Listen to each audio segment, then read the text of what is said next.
It's the year 3077, and our crew has finally reached their destination. Looking down at the cracked, lifeless husk of a planet below, it's hard to believe this was once Earth. Even our leader, Seryung, has her doubts as she stares out the viewport. But once the coordinates are confirmed, there's no mistaking it, their target is definitely down there. Their red ship cuts through the void, descending toward the orange wasteland.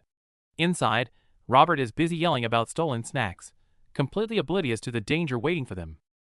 As they prep for landing, Robert freezes at the sensor readings.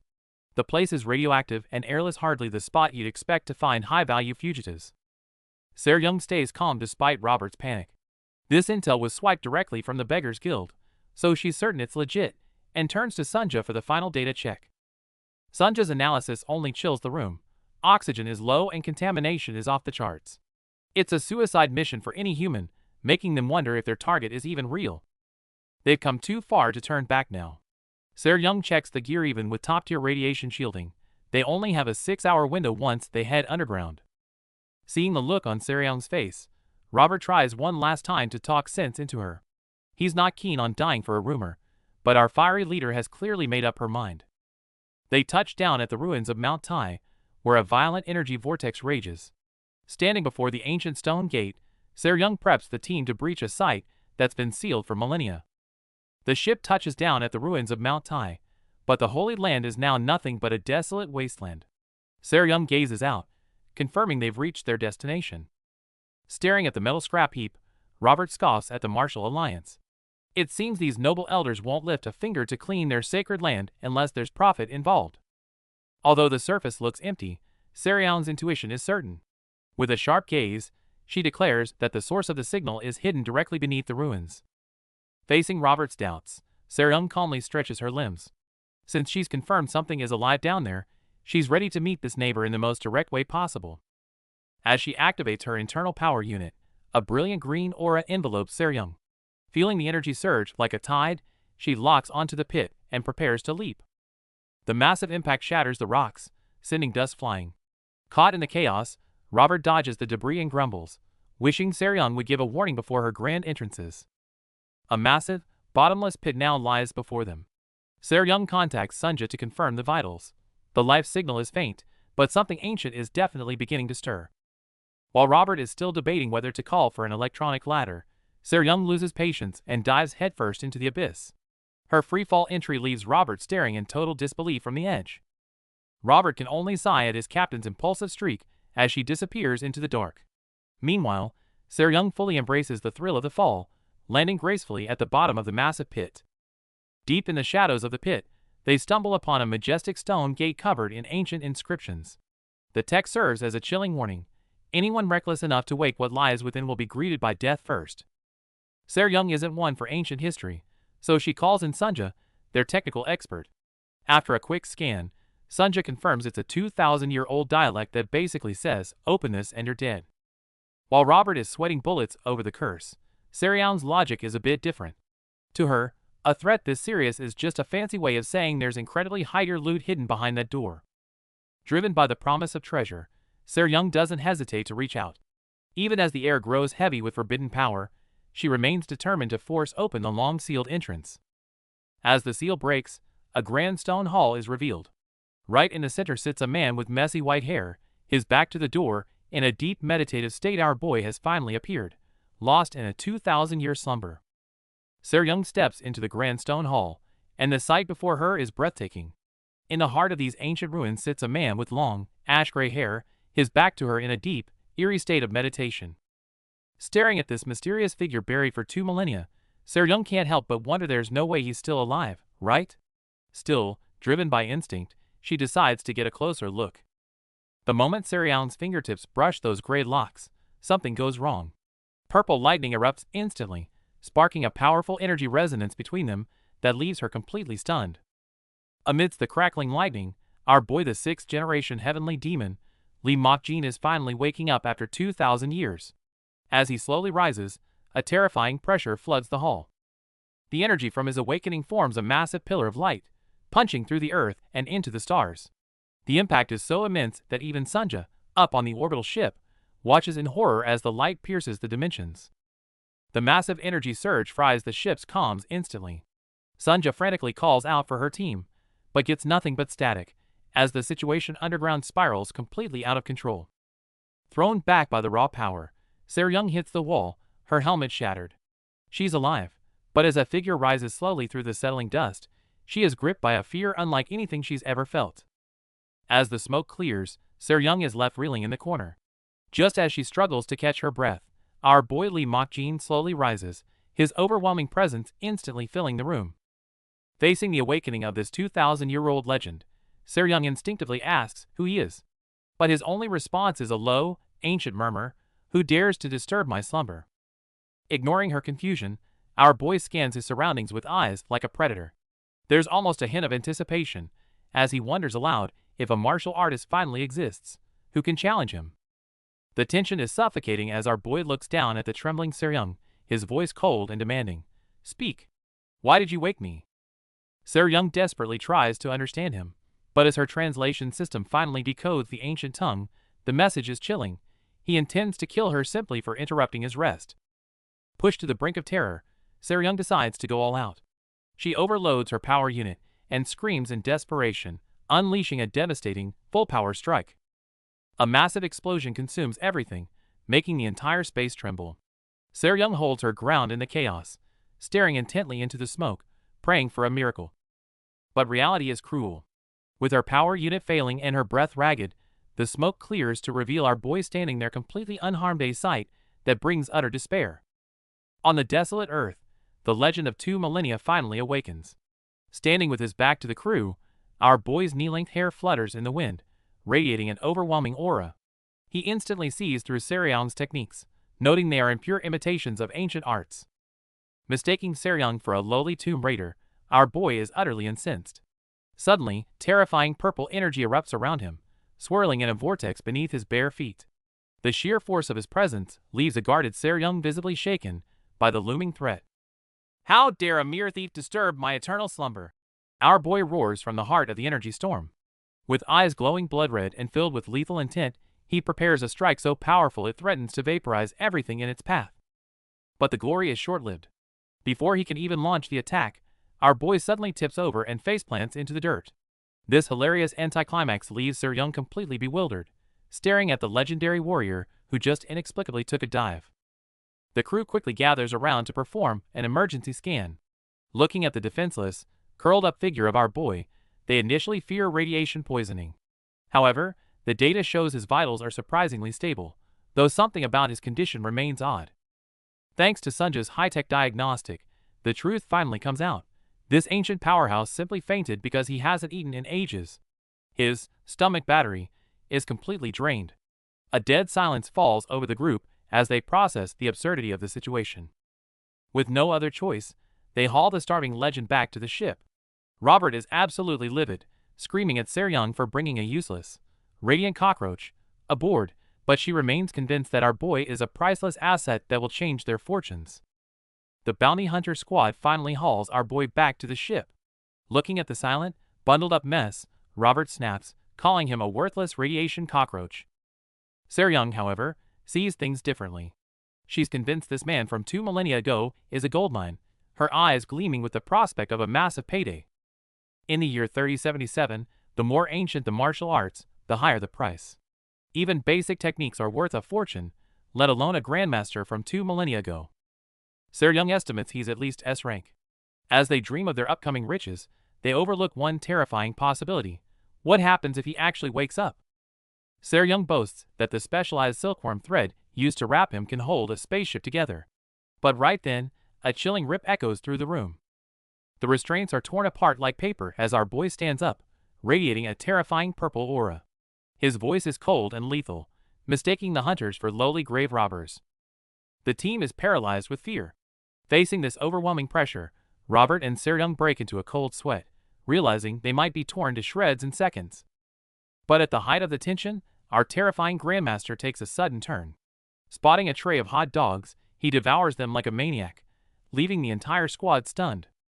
Our boy is absolutely devouring a mountain of sausages after his long slumber. Seeing him eat like a starving beast, Seryung remarks that processed meat is probably the best welcome-back gift for a legend.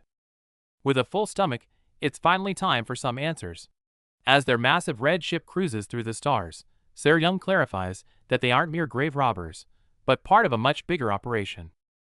Staring out from the cabin, our boy finally grasps the heavy truth. 2,000 years have passed. Humans destroyed the world through endless conflict, and were forced to migrate into the vastness of space.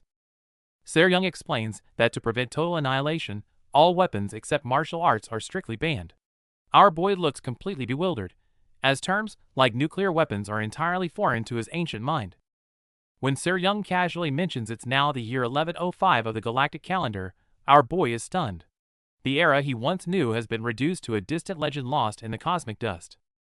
The cultural shock triggers an explosion of raw power. Enraged, our boy erupts in purple energy, refusing to believe these third-rate grave robbers would dare try to deceive the great heavenly demon with such nonsense. Look closely, old man. That's the place where you used to live.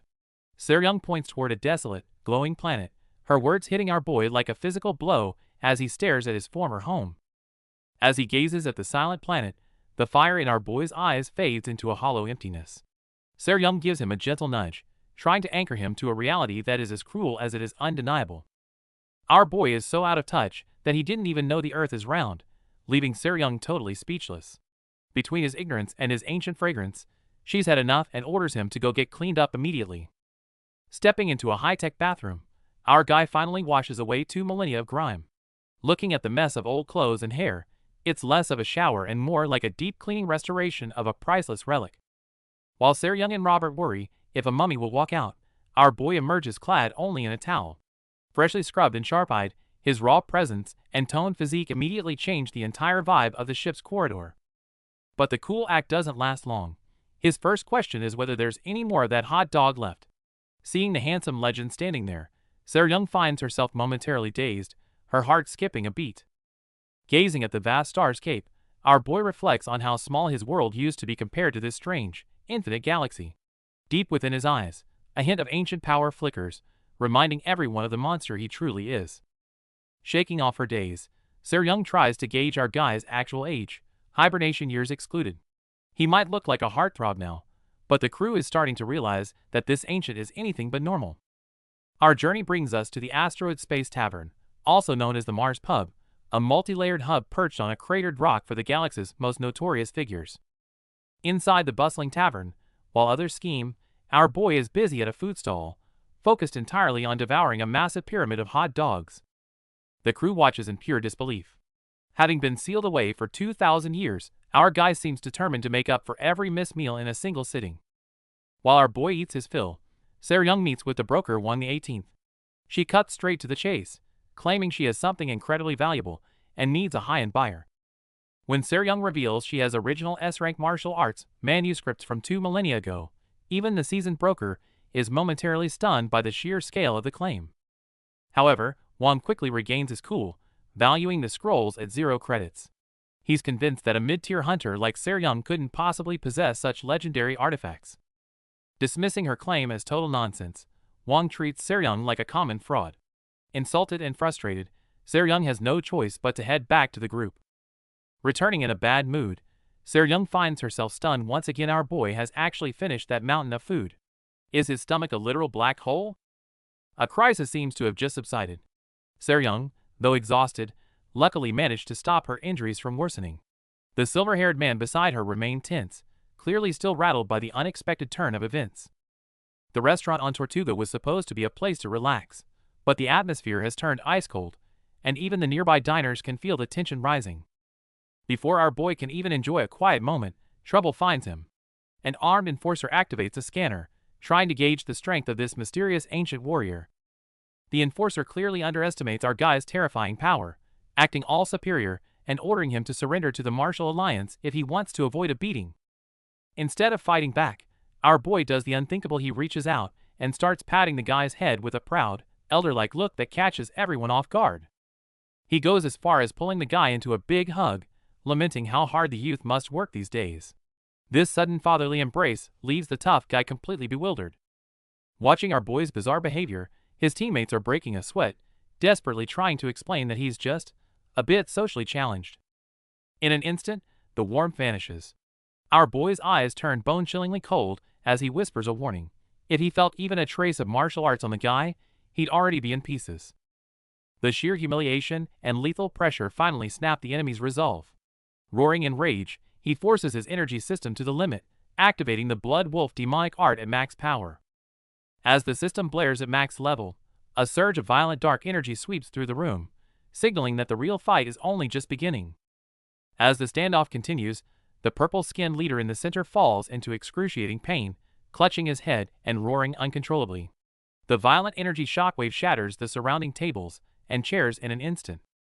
Behind him, the mysterious hooded figure, the purple-skinned warrior, and the silver-haired woman watch coldly. In front of him, the three visitors, the gray-haired man with sunglasses, the woman in red, and the hooded youth observe him calmly. One of the leader's subordinates is stunned into silence by his superior's breakdown. From the opposing side, the gray-haired man speaks up with provocative coolness, essentially asking if the leader isn't at his best. The gray-haired man's companion, the silent, black-haired youth, produces bizarre readings on the leader's scanner: gender unconfirmed, internal energy 0, his martial arts an unregistered enigma. The scan reveals an astonishing truth: this person's internal energy is completely out of sync with his life force, and his martial arts remain at the most basic level. The black-haired youth turns his back, coolly pointing out the fatal flaw in the opponent's cultivation method. These words enrage the leader completely. He flares his cape, declaring that meeting him today is the chance of a lifetime, and that he intends to correct this youth personally. In a flash, the leader ignites with flame and lunges forward like a streak of light, unleashing his secret technique: Bloodthirsty Wolf Demon Art Red Wolf's Claw. Fiery red wolf energy claws erupt alongside a massive explosion, instantly filling the entire hall. The violent shockwave blasts several unprepared bystanders off their feet. However, as the smoke and energy torrent from the explosion begin to clear, the attacking leader freezes in place, stunned.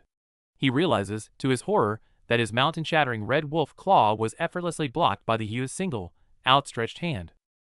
Gazing at the completely unharmed youth before him, the leader's power boils uncontrollably, even the dragon patterns on his body glowing with light.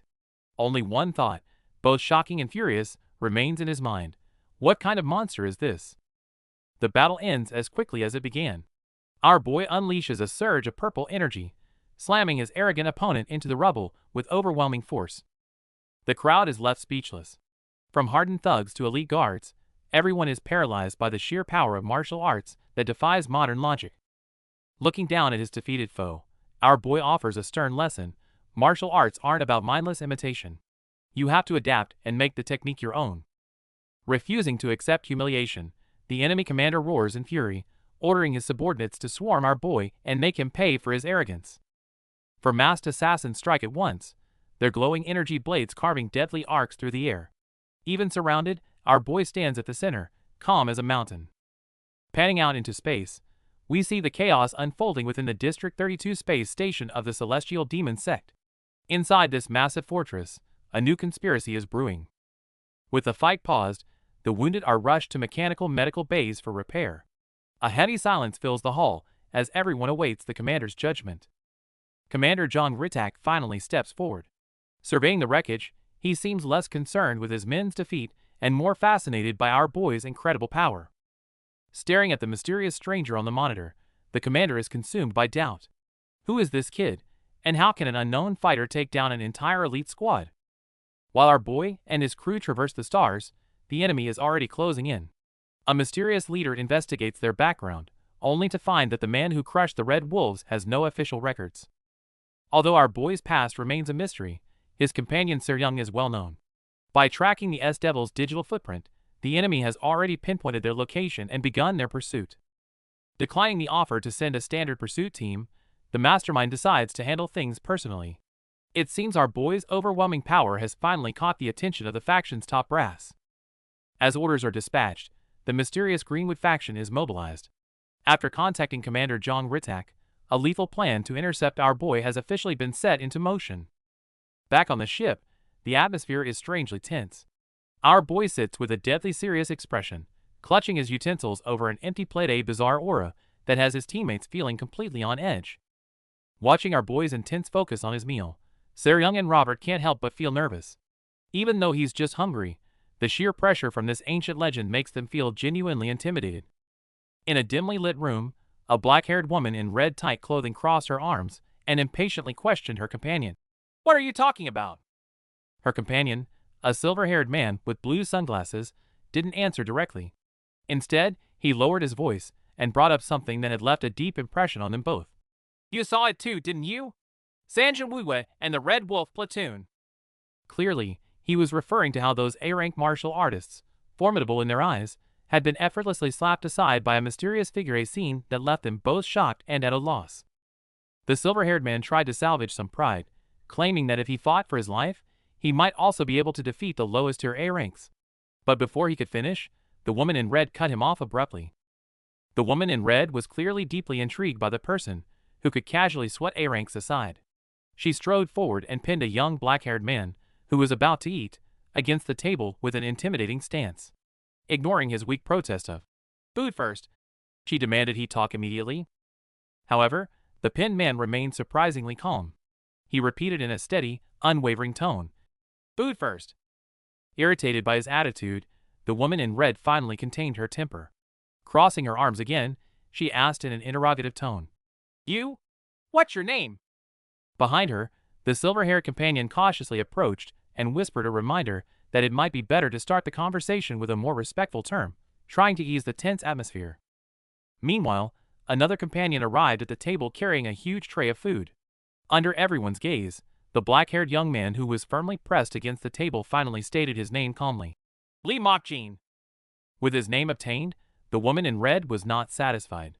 Her gaze sharpened as she pressed on with the next question. "What's your identity? Like, your past profession?"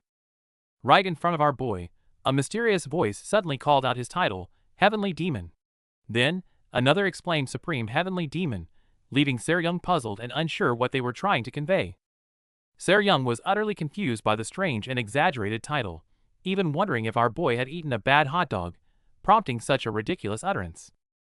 Before they could even sort things out, the alarm blared. Sunja urgently reported from the cockpit that an unknown target was approaching, and it was very close.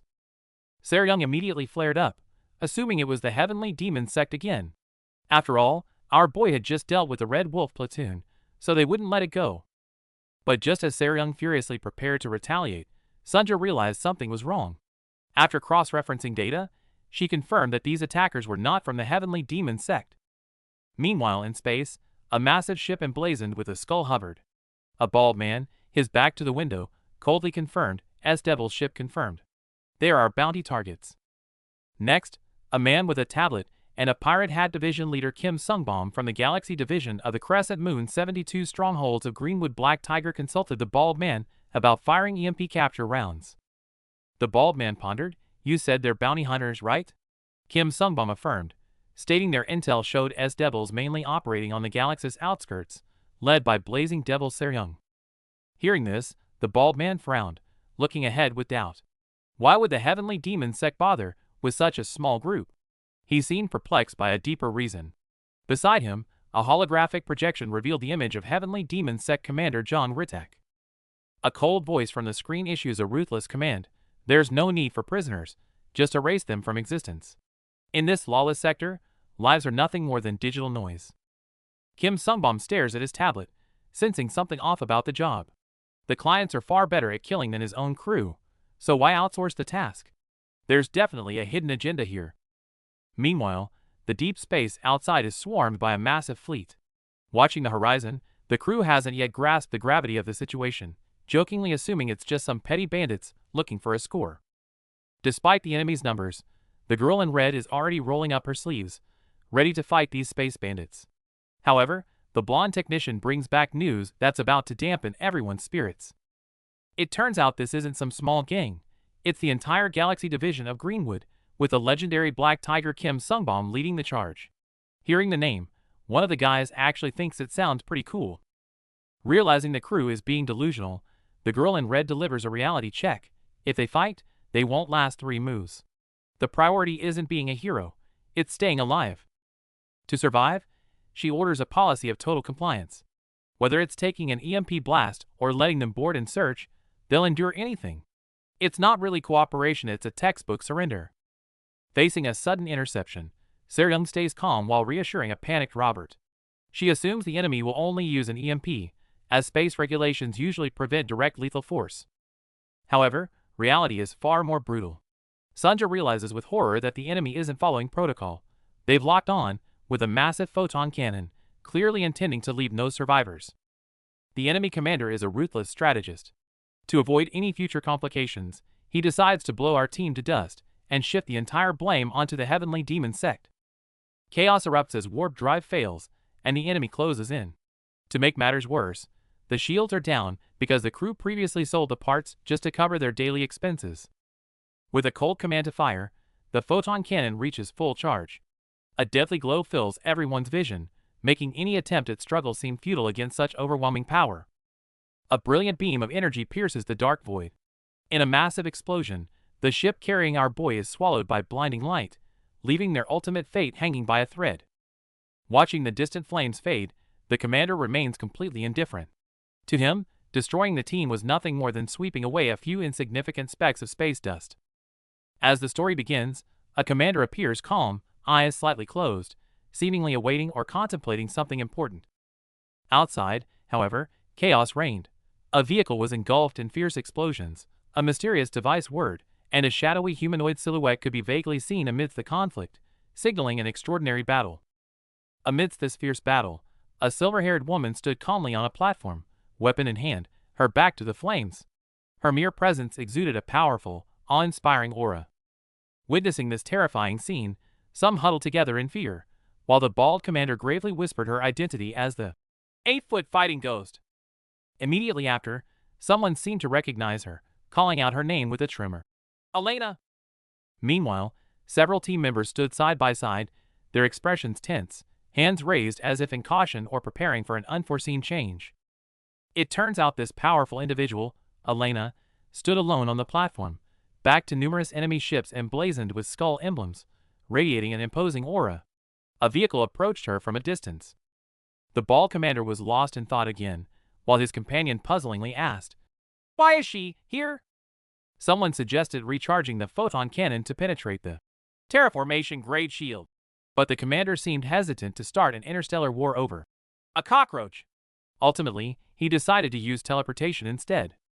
Meanwhile, another squad was also discussing the arrival of this monster. They knew Elena, the 8-foot fighting ghost, was an S-class bounty hunter feared even by sect leaders. What puzzled them most was why she had saved them. After a narrow escape from a photon cannon, a man named Kim Sungbom appears via hologram. He casually greets Elena as his sister, acting as if they're old friends catching up. Elena isn't interested in a family reunion. Under her icy gaze, she shuts down the self-proclaimed brother with a blunt "get lost," leaving him visibly stunned. Dropping the act, Sungbom reveals his title as a leader of the 72 strongholds of Greenwood. He warns her that rejecting him is a direct insult to his entire organization. Sensing the rising killing intent, the observers quickly back away. They know Elena's fearsome reputation as the descendant of the mother lioness. She isn't someone to mess with. As Elena unleashes a terrifying surge of energy, Sungbom instantly raises his hands in surrender. He admits that this job isn't worth dying for and suggests a peaceful resolution. Sungbom tries to negotiate, even offering to step aside if their targets overlap. In the world of outlaws, survival is always the priority over pride. Elena has zero patience for his deals and delivers one final warning. Faced with such overwhelming power, Sungbom can only sigh in resignation and prepare to retreat. Cornered by a formidable intruder, the team is pushed into a dead end. The silver-armored woman brandishes her blade, coldly demanding they hand it over or face death. Confused and panicked, the crew can't figure out the motive. They have nothing valuable enough to attract an S-rank hunter, leaving them wondering if they're being robbed. While the others jokingly suspect our boy's past romantic drama, he remains serious. He senses that the current situation isn't as simple as a regular bounty hunt. Looking at his stunned companions, our guy calmly concludes that the hunter isn't after him, but rather the mysterious child hidden among them. To clear the air, our boy calls out into the shadows to reassure the child. Suddenly, a strange surge of energy begins to manifest throughout the corridor. Amidst the rising purple light, a mysterious girl in a baseball cap finally appears. Though surrounded, her calm expression signals an unexpected turn in the confrontation. Our boy noticed someone following them from the inn, impressed by their advanced stealth techniques. Seryung, however, is far from calm, demanding answers as she realizes a stranger has slipped past their guard. Facing Seryong's aggressive questioning, the mysterious girl in the baseball cap finally speaks up, identifying herself as Hua Rin. Despite her calm demeanor, her reasons for sneaking aboard remain unclear. Before they can dig deeper, a fleet of warships appears outside the viewport. Seryong immediately senses trouble, questioning if these hostile forces are targeting the mysterious girl they just found. The moment he hears the name Hua Rin, Robert loses his cool, shouting in excitement.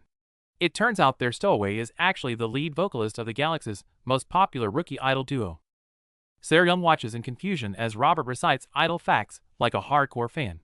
It's hard to believe this legendary star, who hails from Manhwa, is currently hiding out on their very own ship. The mood shifts instantly as the pursuers issue a final ultimatum via hologram. They demand the girl be handed over within 10 minutes, or everyone on the ship will face total destruction. While Robert frets over his idol's safety, the situation has reached a breaking point. With the enemy closing in, our boy and the bounty hunter crew face a desperate choice. Tension rises on the ship as the captain delivers a cold ultimatum to her uninvited guests, making it clear they have no business staying and need to leave immediately. Ignoring her crew's shock, the captain stands firm. As commander, she makes the final call to leave, refusing to entertain any further arguments about the situation. The crew whispers in concern, knowing they are severely outmatched. They simply don't have the strength to hold their ground against Greenwood, let alone the terrifying demon Elena. Despite her internal conflict, the captain prioritizes the ship's survival and unlocks the gate. Amidst flashing alarms, the heavy metal doors slide open to the corridor. Seryong remains remarkably calm, offering a reassuring pat on our boy's shoulder. In this moment of uncertainty, she is the only one who seems to have absolute faith in his power. Before anyone can react, our boy has already slipped into the airlock. The crew is left speechless and terrified, wondering how he even managed to enter the restricted zone unnoticed. Chaos erupts inside the ship. While some scream in panic to shut the gate, others suggest watching to see if this mysterious man can actually survive and perform a miracle out there. In a jaw-dropping move, our boy steps right out into the freezing vacuum of space. As the crew desperately tries to pull him back, Sunja realizes that the gate is already beyond control. Looking out the porthole, the crew is absolutely losing it. She can't help but call him a total nutcase. Just what did she see to make her this horrified? Outside the hatch, our boy is floating in the void with Seryong as if it's no big deal. Seryong is busy warning him to stay sharp against their powerful enemies. But then Seryong realizes the most insane detail. Our boy didn't even turn on a protective shield. He's facing the vacuum of space with his bare body. The negative 300-degree chill hits instantly.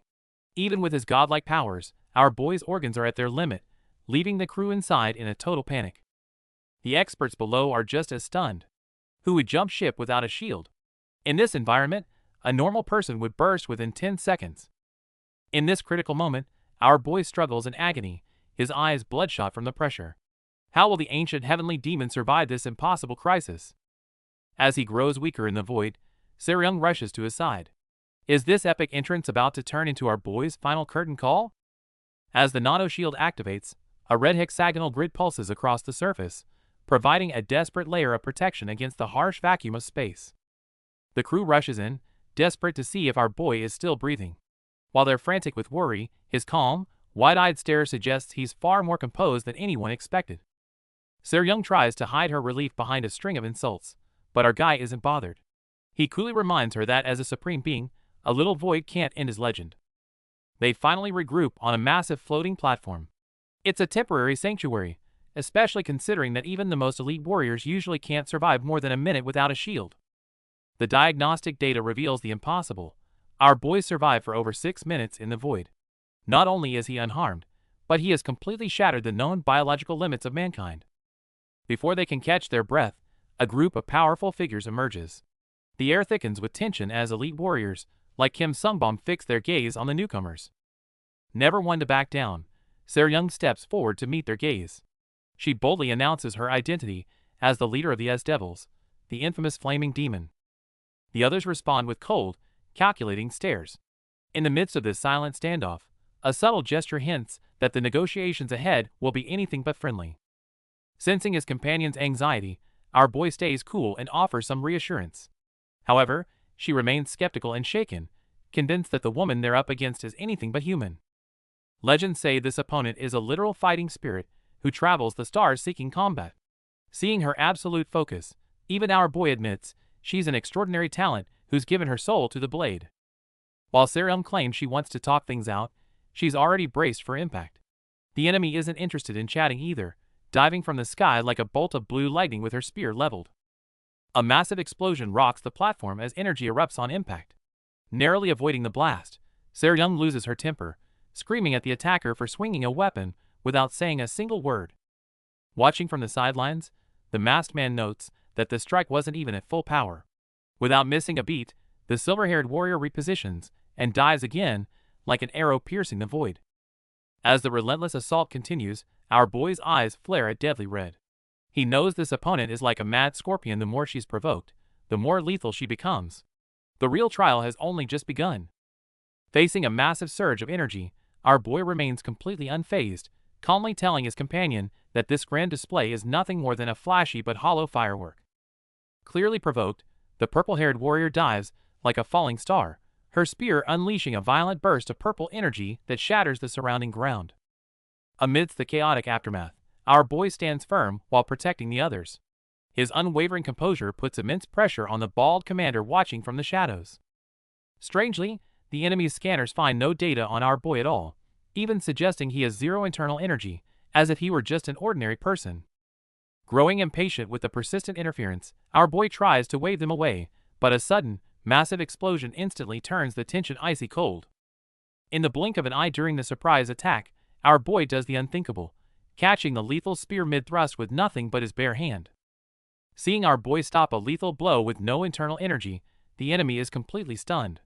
Is this logic-defying strength the true power of an ancient legend? As the battle intensifies, our boy notices the girl blending sword techniques into her spear play. Her internal energy is shockingly advanced and pure for her age. As her power surges, she even switches to Wudong's divine arts. Our boy looks on in surprise, realizing she possesses a rare and versatile martial heritage. While Robert is absolutely floored by her power, our boy remains composed. He clenches his fist and coolly asks if this is truly the extent of her strength. The girl unleashes a devastating burst of purple energy, putting everything into this strike. But suddenly, an ominous warning alarm pierces through the chaotic energy. The alarm triggers a vivid memory of her mother. When she gave her the ring, she set a strict rule: if it ever sounds, the opponent is unbeatable. Her mother allowed her to roam the world but forbade her from seeking death. Only the legendary few at the peak of martial arts could trigger this ring. Now, the frantic flashing of the ring is a cruel reminder. Our boy is the exact nightmare her mother warned her about, the one she must flee from. Staring into our boy's unfathomable eyes, she finally realizes the vast gap between them. If she doesn't retreat now, only total destruction awaits her. In a mysterious, dim void, a robed figure addresses those sharing his blood as brothers. Amidst the heavy atmosphere, he suddenly asks for a name, as if awakening a long-buried memory. Suddenly, the energy readings skyrocket, surging past the 120% limit. This unexpected burst leaves our boy visibly stunned, as he is instantly engulfed in dense blue mist and blinding light. As phantoms of various masters flicker by, a gold-armored warrior charges up, her spear erupting in a blinding radiance. Witnessing this transcendental awakening, our boy admits her talent is truly extraordinary. As eras passed, ancient martial arts evolved into these flashy, futuristic forms. A maze-storm sword technique turns into a torrent of light, launching a relentless assault against our boy under the starry sky. Kunlun's sun and moon twin spheres, Ginsong's piercing spear, these once simple moves are now dazzling spectacles. Facing this cinematic siege, our boy struggles but manages to hold his ground amidst the chaos. Soon, even the beggar sex dog beating staff and the esoteric sex red needles join the fray. This blinding medley of techniques leaves our boy sweating under the golden glare, struggling to keep up his defense. Enough, our boy roars, unleashing his internal energy in a powerful counterattack. With a deafening boom that rocks the facility, a massive explosion erupts atop the dome as the golden energy spirals out of control.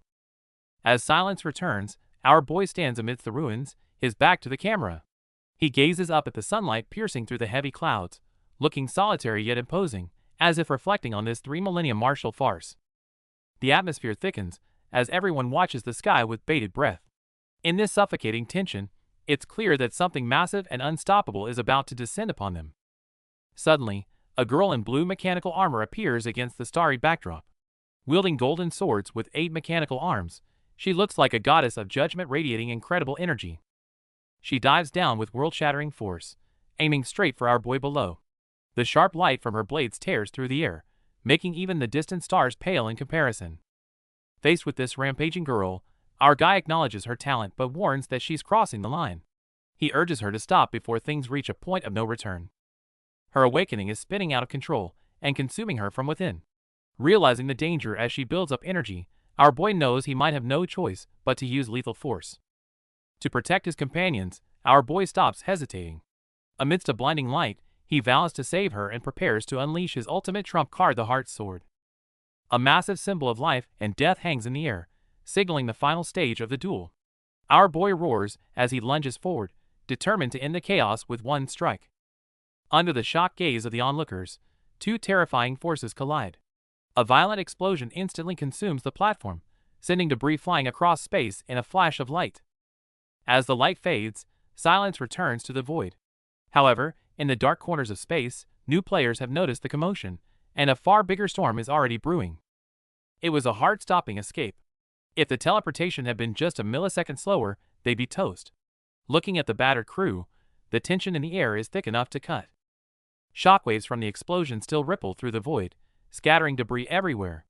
The crew can't help but scream in rage. That reckless move nearly sent them all to their graves. Our boy didn't walk away unscathed, with blood trickling down his neck from the intense struggle. For the first time, he looks truly grim, feeling a pressure unlike anything he's faced before.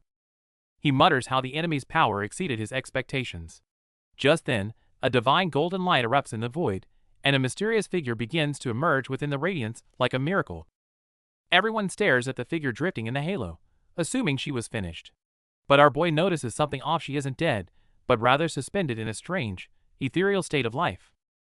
It turns out a much greater force intervened to protect her at the last second. Not only did it save her life, but it kept her in a sacred, untouchable state amidst the floating wreckage. The scene leaves everyone paralyzed with shock. The legendary West Heaven Sword Mother has truly arrived. As the massive carrier beams down its light, the real galactic storm is just beginning. Under the silent starlight, our boy gazes ahead. Behind this apparent calm lies a mysterious pulse of life within a high-tech laboratory tank. Inside a massive transparent container, a girl curls up in a green glow as if in deep sleep. The arrival of a silver-haired woman fills the air with a heavy, solemn pressure. In the courtyard, a once arrogant subordinate now kneels bleeding, desperately begging for forgiveness before the prestigious Sword Mother, drenched in cold sweat. Dismissing her kneeling subordinate with a cold word, the silver-haired woman turns to our boy and introduces herself as the legendary matriarch of the Western Heaven Sword. Seeing this top-tier powerhouse acting so humble, and even bowing to our boy, the companions' jaws drop. They can't believe he's receiving such extraordinary respect. Unfazed by titles, our boy asks if the girl in the tank is her daughter. To his surprise, she offers to cut off her own arm as an apology for her earlier interference. The companions are frantic, fearing our boy's casual tone will provoke this goddess of death, who is rumored to be able to tear a man apart with a single look. As the truth surfaces, the plan behind this mysterious machinery begins to unfold. Meanwhile, a massive starship cuts through the void toward the unknown abyss. After tracking our boy's path, the silver-haired woman recognizes Asura demon heart sword. She begins to wonder if he has a secret connection to the legendary heavenly demon cult. Facing her direct questions, our boy remains remarkably composed. To him, time has a way of eroding even the strongest bonds, and the world he once knew has long since moved on. The onlookers are stunned to find that our boy's internal energy is entirely natural. His perfectly refined martial arts, free of any artificial tech, belong to a legendary era long past. Seeing our boy's youthful appearance, the woman wonders if he's achieved true rejuvenation. Drawn to his immense presence, she finally asks for a duel to test his legendary strength. Our boy easily sees through her polite exterior to the killing intent beneath. He knows that at their level, a real fight means death or crippling injury, and he isn't looking for that today. As her energy surges, the atmosphere turns heavy with tension. Yet, our boy remains unfazed, simply asking if there's truly a valid reason for them to risk everything in a pointless battle. Choosing to save the fight for another day, our boy decides to walk away. For now, he's more interested in exploring this strange new era than settling old scores with his fists. In the vastness of space, fleets from various factions are gathering. Amidst this cold steel, a conspiracy against our boy is quietly beginning to take shape. A mysterious white-haired woman is baffled. The heavenly demon sect has actually ordered our boy to be silenced, despite him possessing their supreme martial arts. News of the Red Wolf platoon's total annihilation adds to the tension. The woman decides to send a tracker to watch our boy's every move from the shadows. The task falls to Greenwood, an organization priding itself as the best trackers. Their order is clear: report everything, but do not interfere with the target. The woman warns her subordinate not to let her son get hurt. Behind this strange concern, the net is already being cast around our boy. Back with the crew, Sarah Young is absolutely fuming. She demands to know how our boy managed to offend heavyweights like Greenwood and the matron of the sword all at once. The atmosphere turns heavy as the girl in the baseball cap shares her story. With a downcast gaze and a voice full of regret, it seems as if her entire world has been turned upside down. She recounts returning home after her tour, only to be met with violence instead of warmth. The very people she once knew were trying to kill her, forcing her to flee for her life. As the group struggles to process the story, the mention of Planet Manhwa sends Robert into a rage. He slams his fist into the floor, visibly shaken by the name of his own homeland. In a dimly lit lab glowing with an eerie green light, the air is thick with dread. Looking at the figures trapped in containers, one can't help but feel that humanity has truly lost its way. Shifting back to reality, our boy and the crew arrive at the Mars pub. Here, personal tragedies take a backseat to business as a high-stakes deal involving 2,000-year-old martial arts manuals begins. Someone drops a bombshell. What if those S-rank originals are all real? The revelation hits like a truck, leaving the seasoned veteran trembling as the impossible truth finally sinks in. Under the starlit void, a massive surge of energy erupts. As a mysterious silhouette flickers within the blinding light, the raw, ancient martial pressure leaves even the strongest experts chilled to the bone. Staring at the panicked face on the monitor, the man remains eerily calm. He points out the familiar martial technique on screen, asking with a smirk if these ancient moves don't bring back some memories. The majestic Kim Yunhwa, the Sword Mother, steps forward to confront the mysterious figure. While the martial prowess displayed is unprecedented, she is more concerned by the unsettling sense of familiarity hidden within the strikes. Seeing the confusion on his face, Yunhwa realizes he's truly in the dark. Still, the heavenly demon sect officer remains defiant, warning her to stay out of their internal business as tensions reach a breaking point. Without a word, a cold flash of steel erupts as Yunhwa strikes without hesitation. Her blade pierces his neck in an instant. Gasping and clutching his wound, he stammers in disbelief, asking if she truly intends to declare war on the sect. Yunhwa responds with a disdainful smirk. For a martial fanatic like her, political consequences and threats of retaliation mean nothing compared to the thrill of witnessing ultimate martial arts. Her blade glows with a lethal crimson light, signaling the end of parley. Yunhwa delivers a chilling ultimatum: either give her the answer she seeks, or die right here with your secrets.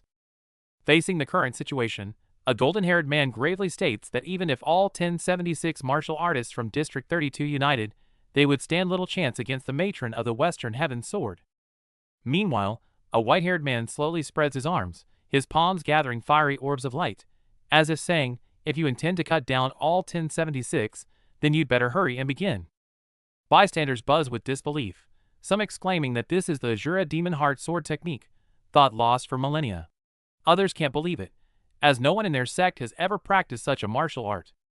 Faced with doubt, the white-haired man, wreathed in flames, coldly retorts, "It's not my problem if you don't recognize your own sect's martial arts."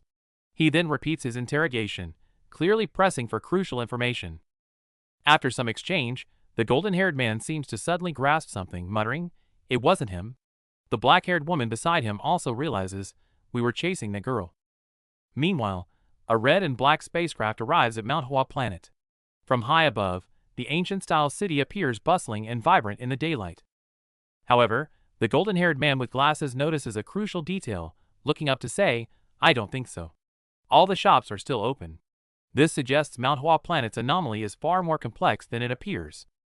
The team witnesses a vast, traditionally styled city aglow with countless lanterns Hwa Mountain Star. Technician Sunja, however, reports something chilling. Despite appearances, there are absolutely no life signs. Upon hearing his homeland described as a dead city, our boy's companion, Rong Chi Shan from Hwa Mountain, loses control. His raw anguish and fury inside the protective bubble escalate to the point where his coughing nearly suffocates another crewmate. Recognizing the gravity of the situation, our boy calmly turns to Rong Chi-shan, pressing him for any information he might have, as something clearly went terribly wrong here. Amidst the heavy silence, Sunja makes a new discovery. Her equipment finally picks up a single, incredibly strong live signal emanating from the heart of Hua Mountain's headquarters, the Ja Pavilion, the leader's residence. Facing this crucial lead, the group arrives before a grand, imposing complex shrouded in eerie mist and smoke, steeling themselves to investigate further. Leading the way, Robert suddenly activates and dons his heavy combat armor suit. The unexpected deployment gives his teammates a momentary pause. Meanwhile, Rong Chi-shan is already consumed by rage at the sight of his homeland's ruin, swearing fierce vengeance against whoever is responsible. To his teammates' question, Robert simply states that his instincts as a former Special Forces soldier have kicked in, keeping him prepared for battle anytime. The team approaches the entrance to a dark, stone tunnel. Seryung confirms the life signal persists, even growing stronger, indicating they are closing in on the source of the mystery. Before the team can figure out what's happening, a terrifying non-human presence appears. They decide to launch a drone for reconnaissance to identify the threat. Suddenly, a massive beam of orange energy strikes from above, tearing through the ancient structures and leaving a trail of destruction and flames in its wake. The destruction reflected in their eyes says it all. Facing such overwhelming power, even these battle-hardened bounty hunters are left completely stunned. Everyone huddles together to survive this sudden bombardment. Amidst the smoke and fire, they struggle to process how an attack this brutal could happen so fast. Robert's heavy armor hits the ground hard after the blast. While our boy stays calm nearby, the rest of the crew is frantic, checking to see if their friend survived. Thankfully, Sunja's data confirms the armor saved Robert. He's silent not because he's gone, but likely because he's paralyzed by the sheer terror of that strike. But the danger is far from over. Before Robert can recover, an eerie purple lightning begins to gather overhead, signaling the arrival of yet another devastating strike. Amidst a haunting purple glow, a luminous flower blooms. Our boy gazes ahead as a mysterious figure, wreathed in crackling violet energy, stands at the center of the arena. Getting closer, we see the man at the eye of the storm. Despite his calm expression, violet flames erupt from his body, his overwhelming presence marking him as a legendary master. Seryung recognizes him as Yong Jiaxin, the leader of Manhwa. However, the plum blossoms surrounding him have turned a sinister purple, a clear sign that his cultivation has gone horribly wrong. Our boy instantly sees through the mystery. This man is trying to force a fusion of extreme yin and yang techniques. This clash of polar energies is pushing him toward the brink of total instability. Seeing her kin lost in madness, Seryung whispers in despair. But our boy senses the grim truth: the man is being consumed by his own power, losing every trace of his humanity. As the energy spirals out of control, violet light threatens to tear the arena apart. The obsession with reaching martial perfection has planted an inescapable demon in Yong Jiaxin's heart. Sensing the fatal shift in the air, our boy commands Seryung to flee immediately. This is no longer a normal duel. They are facing a mechanical sword demon ready to vanish everything. Facing the surging energy, our boy calmly warns that even he can't guarantee anyone's safety. Seryung screams in desperation, terrified of what's about to unfold. But it's too late as the blinding energy consumes everything. On the monitor, the countdown hits 17 hours 59 minutes and 58 seconds, leaving a mysterious figure sitting amidst the flames. As danger peaks, someone rushes toward our boy at the center of the blast. Meanwhile, the clock ticks down to the final second, and the world seems to tremble. As the light fades, our boy stands silently at the end of a grand hall, his commanding presence as strong as ever. Seryung watches, dazed by the sudden silence. Our boy catches the falling figure, and in his embrace, the chaos finally settles. Seryung realizes with shock that reality has miraculously returned to normal. As the clock strikes 1800 hours, the empty streets suddenly bustle with life. The vanished people reappear, as if the city had never faced a crisis at all. Watching the world return to its daily routine, our boy is deep in thought. The fact that everyone reappeared at once suggests a hidden truth only he understands. The storm has passed for now, and the team gathers at a market table to enjoy the peace. The crisis is over, but the mystery of the disappearances is only beginning. In the middle of this bustling night market, the team senses something is off. Despite the crowds, the scanners reported no one was here, a glitch that feels way too deliberate. As Sunja performs a deep scan, a chilling truth emerges. Everyone in the market, from adults to children, has had their internal energy completely drained. While the others are wary, a hungry Robert tries to break the eerie tension the only way he knows how, by loudly shouting for a waiter to take his order. But something strange happens. The waitress walks right past them with a hollow smile, completely ignoring their shouts, as if she's just a programmed puppet in a play. Robert is completely baffled. Watching her serve another table, while ignoring him entirely, makes his skin crawl. It's like they've become invisible to the rest of the world. Sunja's data confirms the impossible.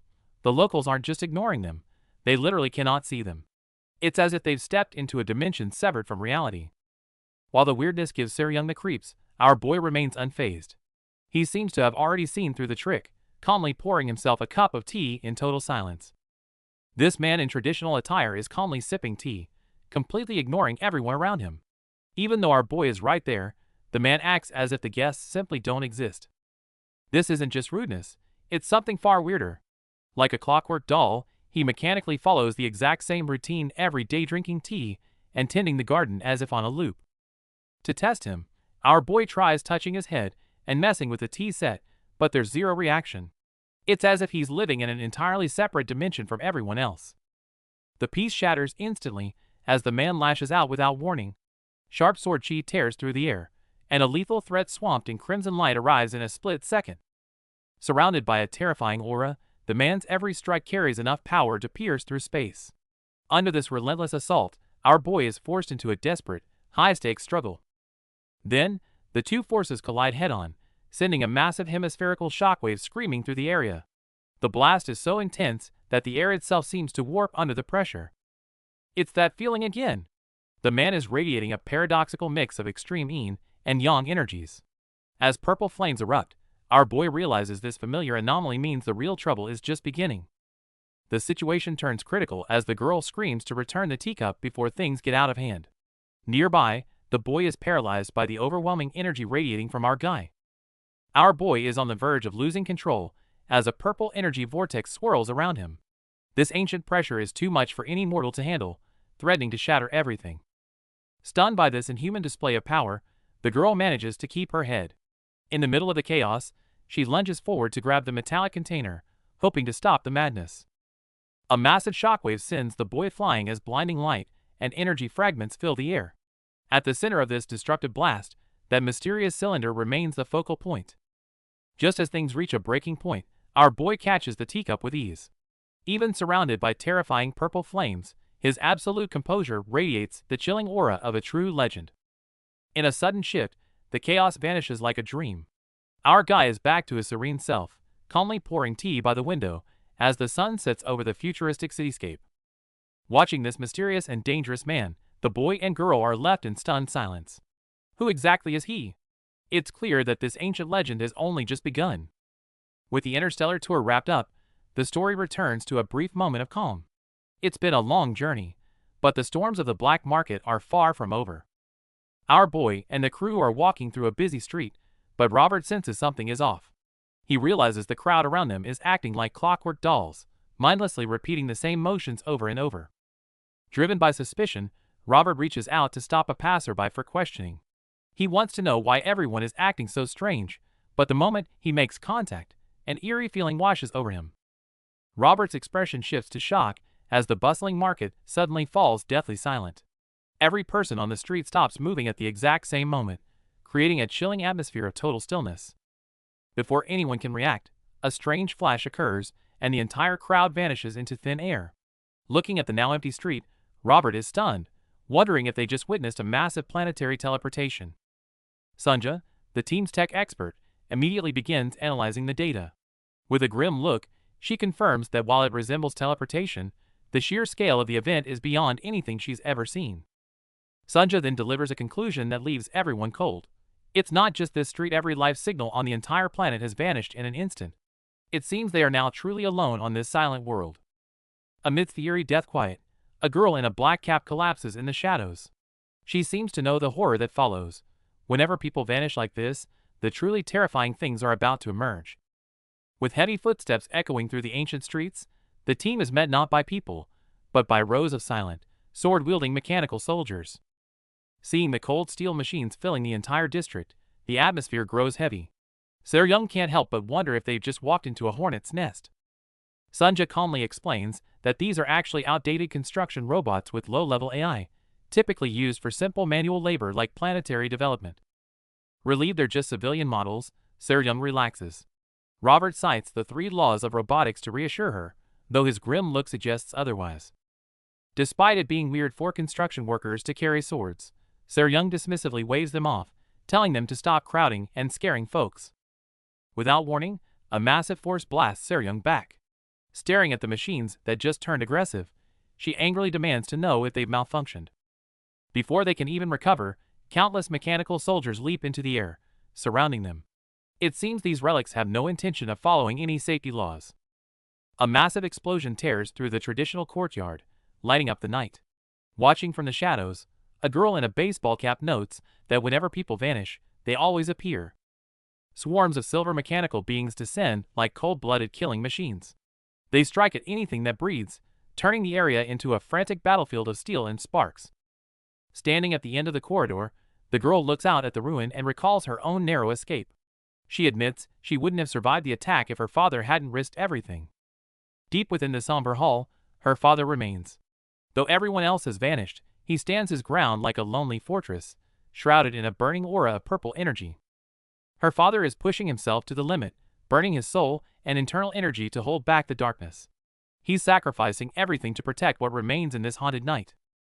After hearing her story, our boy's expression turns serious. He gives her a reassuring pat on the cap and calmly steps forward, heading straight into the heart of the purple mist to settle the score. Though the path ahead is uncertain, our boy's confident stride offers a sense of hope. He moves toward the source of the power, ready to confront whatever is waiting in the depths. Surrounded by a sea of silver mechanical soldiers, Seryung and Robert stand their ground in the courtyard. What was once a peaceful setting has now turned into a deadly trap. Seryung can't hide her shock as the machines close in. She's baffled why on earth are these robots, programmed to serve, suddenly hunting humans? Even Sunja is at a loss, as her data confirms that harming humans is a direct violation of their core logic. Their systems must have been completely overwritten. A chilling thought crosses their minds. Maybe these things don't even recognize them as human, or perhaps they aren't conventional robots at all. Before they can piece it together, the mechanical horde lunges. With a fierce glare, Seryung dives into the fray, shouting for her team to stay sharp. The scene erupts into chaos as explosions and metal debris fill the air. The speed of these soldiers is terrifying, with every strike intended to kill. As the battle rages, Robert spots a strange white glow emanating from the enemies and realizes the truth. These aren't robots, they are iron Jianshi. A twisted fusion of machine and human flesh, these monstrosities have lost their will, serving only as cold-blooded killing machines. As the smoke clears, Seryung sits amidst the wreckage. But the tension returns instantly when a mysterious voice calls out her name from the shadows. From the shadows, a mysterious force monitors the team's every move. They've already identified Robert as a former Special Forces sergeant and arrogantly claim they could wipe the S-Devils out in mere seconds. However, Rachel seems intrigued by Robert's tactical background. As a subordinate asks for the elimination order, the masked mastermind falls into a chilling silence, leaving the team's fate hanging in the balance. Back on the battlefield, the clash has come to an abrupt end. Our boy stands amidst a sea of mechanical debris in the ancient courtyard, seemingly process the sudden conclusion of this high-tech skirmish. Unlike our boy's calm demeanor, Robert is absolutely hyped. Laughing heartily, he boasts about his well-maintained gear, thrilled that he finally got a chance to go all out in a real fight. Listening to Robert, Seryung feels a wave of relief that they didn't sell his gear for food money. However, Sunja drops a reality check. They didn't win. The enemy simply chose to retreat, saving them from certain doom. Picking up a severed mechanical limb, our boy is visibly confused. To an ancient legend like him, the concept of a droid is alien. He struggles to understand how this metal armor even works. Exhausted from the fight, Seryung doesn't have the energy to explain 3,000 years of tech to our boy, leaving the task to Sunja. For now, the weary team finally finds a moment of hard-earned peace. The conversation turns toward machines capable of thinking and acting like humans, a concept that leaves everyone in the room visibly stunned. In an instant, the scene turns to chaos. Mechanical wreckage litters the floor as terrified screams echo through the ruined building following a fierce struggle. the enemy system fails to identify our boy in its database. Even more shocking, he has no internal power drive, making him a pure natural powerhouse. The villains begin to strategize. While they dismiss some actions as foolish, they recognize Robert as a top-tier elite soldier and order strict vigilance. Suspecting a calculated move, the enemy orders a full investigation just as a glowing sphere streaks across space, closing in on the base at high speed. With a violent tremor, the spherical pod slams onto the landing pad. As the hatch opens, a robed figure emerges to the respectful bows of everyone present. The base commander bows deeply to welcome the high-ranking officer, showing absolute deference as the situation grows increasingly complicated. At the Heavenly Demon Sect's headquarters, First-Class Officer Cho Dayan appears with a massive spherical protector. Judging by the heavy gear, this assignment is proving to be a real headache. Cho Dayan is in visible agony, clutching his head as if it's about to explode. His colleagues watch closely, trying to decipher the nature of this strange spiritual backlash. Another powerful figure steps in to soothe the pain. Though the agony recedes, Dayan is still unnerved by the persistent, searing heat lingering deep within his mind. But then, things take a horrific turn. With a surge of energy, a deep blue substance is forcefully injected into his mind, and his agonizing screams echo through the facility. After the chaos, a strange palm print is left on Dayan's head. Investigators note that the old and new wounds differ significantly, leaving the experts puzzled by these inconsistent scars. Just as they debate the technique, the truth comes to light. These are the marks of the 9-in palm, a devastating martial art that our boy had already mastered back when he was only 7. Despite the growing shock around him, our boy stays calm, analyzing the technique's variations while eyeing his meal. To him, what they see as a dire threat is just basic martial arts. High-level martial arts are all about the details. The elder explains how the 9-in palm can reverse its freezing nature into searing heat, a feat that leaves everyone speechless. Reversing martial nature is like making fire from ice, theoretically possible, but incredibly rare. However, dinner comes first, and the elder suggests starting with some black bean noodles. Switching scenes, the team discusses the mysterious iron gangsher. According to Robert, it's a dark rumor about a new type of combat android being developed by the government. To bypass the laws of robotics, these madmen replace AI circuits with human brains. This twisted technology is the horrifying truth behind the Iron Gangsher legend.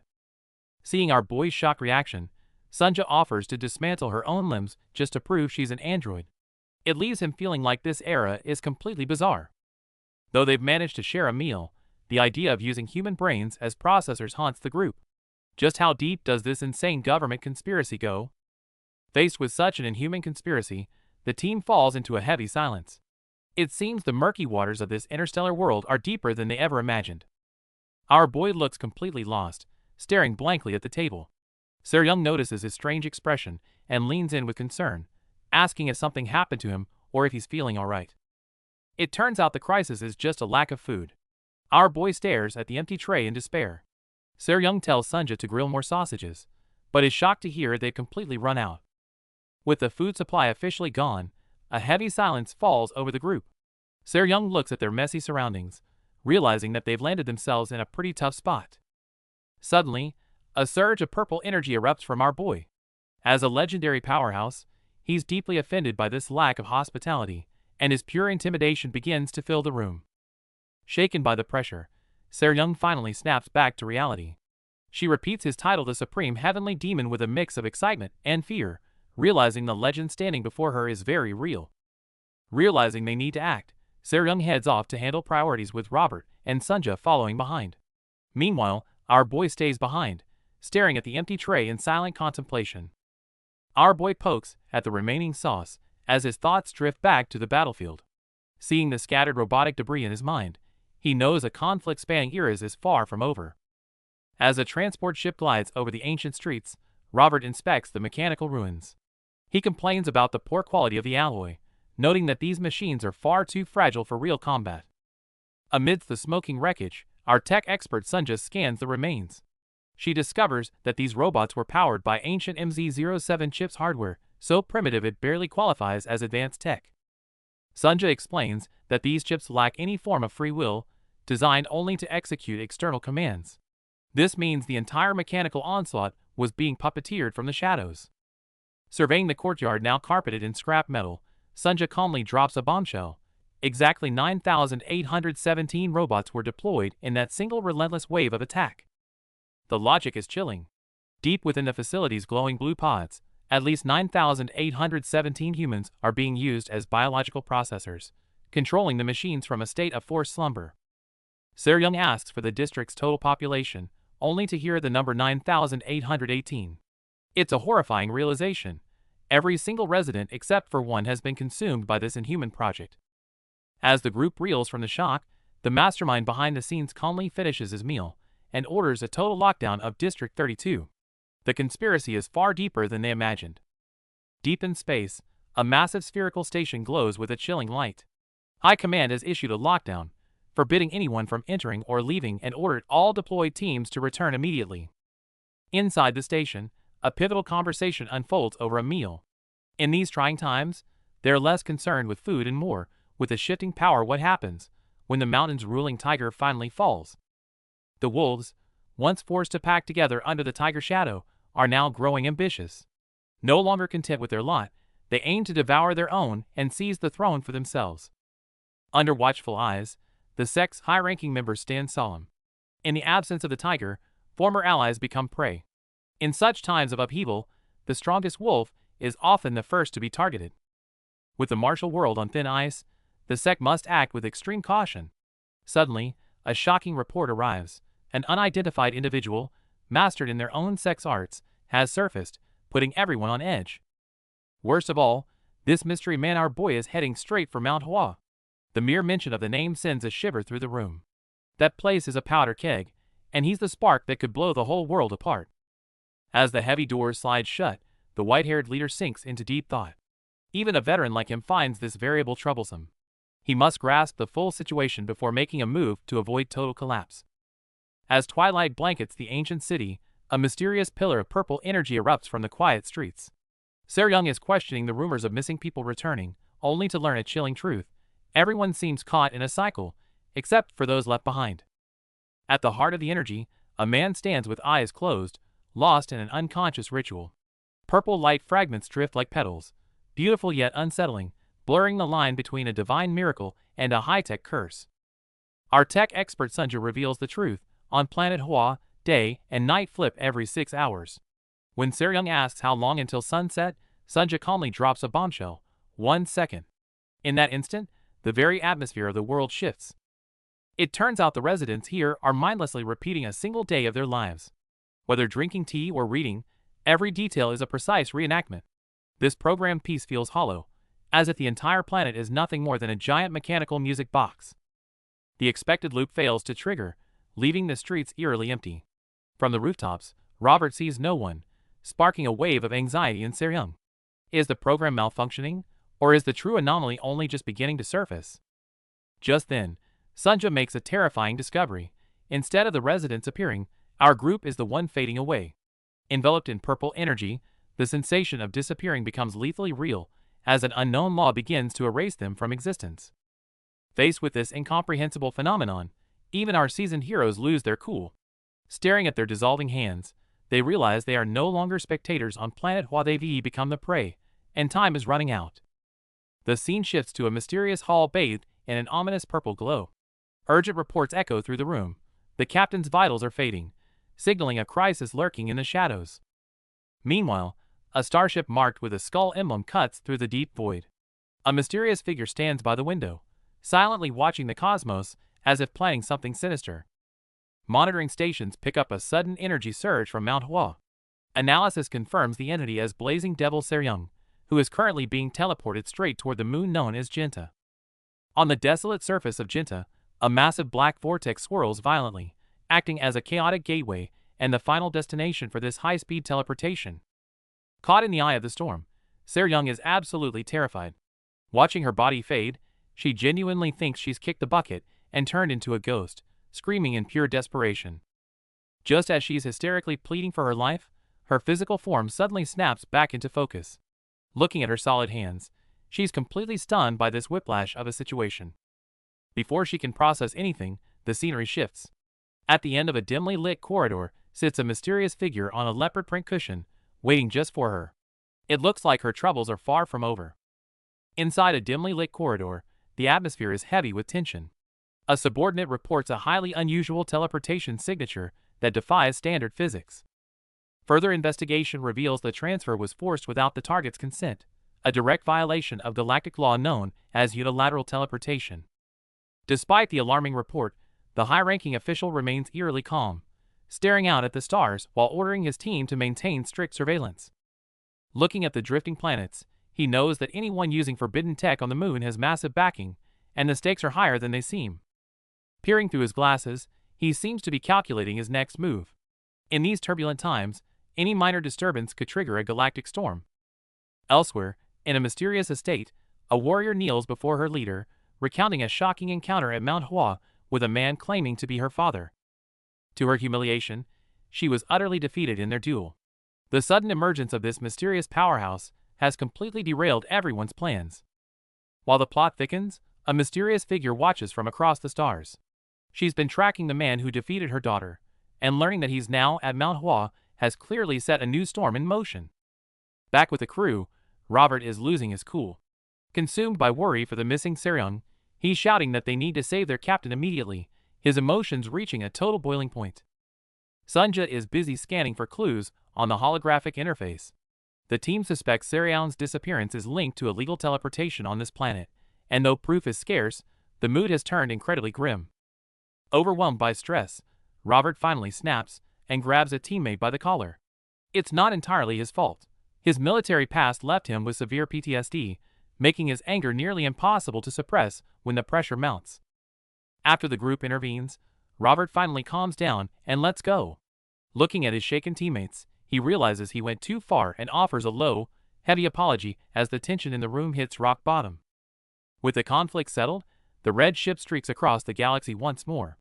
Technical analysis suggests that interstellar teleportation has its limits, meaning Seryung is likely still within reach, but they need to move fast. With Manhwa ruled out as a literal ghost town, the crew is struggling to pinpoint their next move. They're stuck choosing between two moons, Jinta and Cyceris, with no clear lead. Facing a difficult choice, the team decides to follow the captain's golden intuition and head for Cyceris. At this point, a gut feeling is all they have to go on.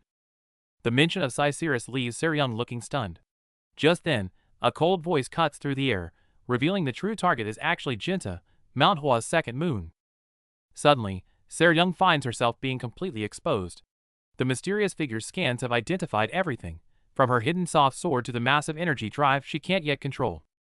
Realizing this stranger knows her secrets better than she does, Seryung is visibly shaken.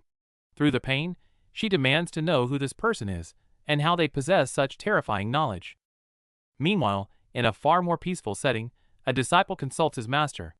It seems this sect has been monitoring the chaos at Manhwa all along and is already making their move. The master warns against acting too hastily. The events at Manhwa are deeply complicated, and he insists on a patient approach to ensure their long-term plans aren't ruined. Just like a bud that hasn't bloomed, the master explains they must wait for the forces backing our boy to fully reveal themselves before they can strike with absolute certainty. The sect's leader questions his subordinate's maturity before revealing a shocking discovery. An outsider has surfaced, one who can manipulate energy in ways thought lost to their order. The revelation leaves everyone stunned. This stranger isn't just using basic moves, he has mastered the Demon Heart Sura sword technique, a secret core art of their own sect. Realizing this master is an uncontrollable anomaly, the elder's calm vanishes.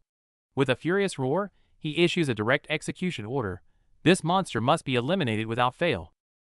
As the death sentence is sworn, the scene shifts to the silent void of space, where a mysterious sphere floats, signaling a storm brewing across the stars. Meanwhile, Seryung finds herself captured and restrained by cold mechanical shackles. As she tries to figure out her captor's identity, she's cornered by glowing-eyed robotic sentries. Seryung attempts a desperate counterattack, but a silver mechanical creature pins her down with impossible speed. Gasping in shock, she realizes these enemies are faster than anything she's ever faced. The creature's movements defy human reaction limits. As steel claws tighten around her, a terrified Seryung realizes she's not fighting a drone, but a true killing machine. To extract information, a silver-haired interrogator forces a bound woman in red to see the situation for what it is, declaring her resistance futile. However, the captive woman clearly has no intention of cooperating, snarling for him to shut up. This action triggers something, prompting the surrounding silver machines to immediately move in to subdue and attack her. Unexpectedly, the woman doesn't just take it. A violent surge of blue energy erupts from her, spinning like a cyclone to forcefully repel the attacking machines. She then launches an even fiercer counterattack.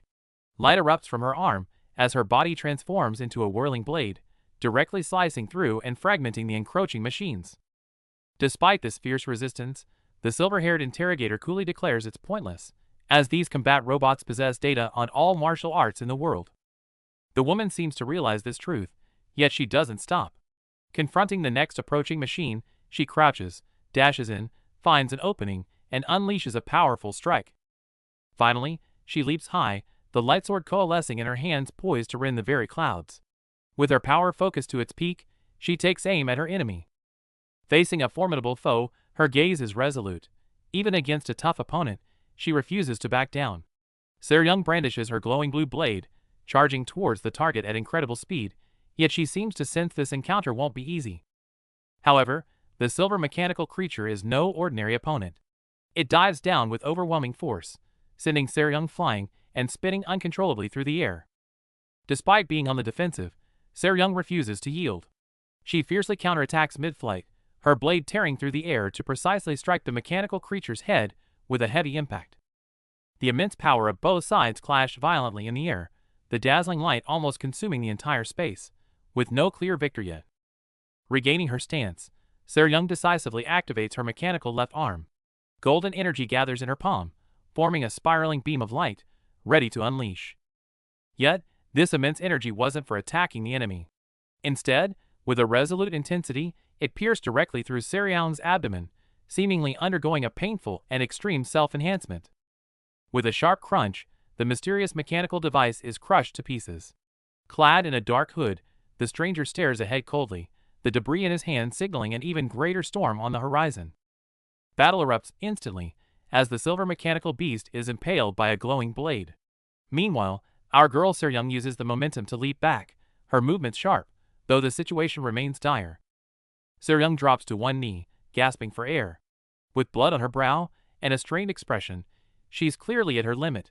Despite the crushing pressure, she holds her ground as the enemy grows suspicious. The masked man recognizes her style and is shaken. The Sichuan Tang clan was wiped out a decade ago. How could their long-lost martial arts appear in the hands of a mere bounty hunter? Cornered, Seryung decides to go all out, forcibly activating the Xuanwu Divine Art, a secret technique reserved for the Tang clan leader. This sudden surge of power finally makes the enemy uneasy. Shut up! With a fierce roar, emerald energy erupts like a volcano, piercing through the entire room. It's more than just a technique. It's the release of Seryung's long-suppressed rage. A strange star pattern glows in Seryung's eyes, signaling the start of the Infinite Rain Flower. Dense beams of energy lock down every exit, their sheer power leaving the entire facility trembling. With one final, violent energy surge, the entire battlefield is blanketed in emerald dust. This level of destruction far exceeds human limits, leaving any hidden observers in stunned silence. The scene shifts as a long-buried past begins to surface. Deep in interstellar space, at the distant Manhwa, the origin of all this chaos seems to lead back to a masked, silver-haired woman. The silver-haired warrior recalls a haunting memory. After losing consciousness, she woke up in a cold industrial corridor, finding herself face-to-face with a mysterious figure. The figure admits he used a unilateral teleportation to bring her here. His goal? To fulfill her hidden desire for absolute strength. The stranger knows everything about her, even her title as the 8-foot fighting ghost. He mocks her endless battles, and the secret despair she feels every night. Despite the offer of supreme power, she finds him incredibly annoying. Unfazed, the figure suggests that words are useless, only through combat will she truly understand. Combat erupts, but it's a total shutdown.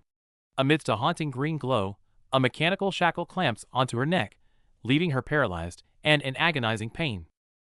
As she loses all resistance, the figure embraces her from behind and drops a chilling revelation. He will make her strong because she is his daughter.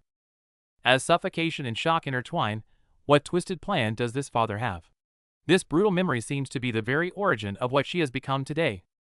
In the dim labs of deep space, some were willing to sacrifice their useless minds for a stronger body, chasing the ultimate power of steel. This power, known as steel fortification, eventually clad a mortal frame in majestic armor, revealing its chilling presence once more across the stars. Back in reality, our boy's crew was cruising along until Sunja suddenly spotted a massive red blip on the radar, blocking their flight path. An impossibly large starship loomed in the cold void, radiating a suffocating pressure that made their little red ship look like a mere insect. Facing this roadblock, Robert lost his cool, demanding they move. However, Sunja sternly warned him that this wasn't just any ship, it was a Celestial-class Titan. Worse yet, the owner of this giant vessel was the legendary Heavenly Demon Sect. Hearing that name, Robert's bravado instantly vanished into a cold sweat. While the whole crew was on edge, our boy remained calm as ever. He was busy slicing up hot dogs, as if the world ending could wait until he finished lunch. A high-ranking official from the sect stepped forward, introducing himself. His tone was calm, but the sheer weight of his presence made the air feel like lead. The tension in the room is thick enough to cut. This bald kid is actually a first-class officer of the Heavenly Demon Sect. His sudden appearance leaves even a veteran like Robert sweating, yet the kid remains eerily calm. The officer reveals the mastermind, Richel Archimond.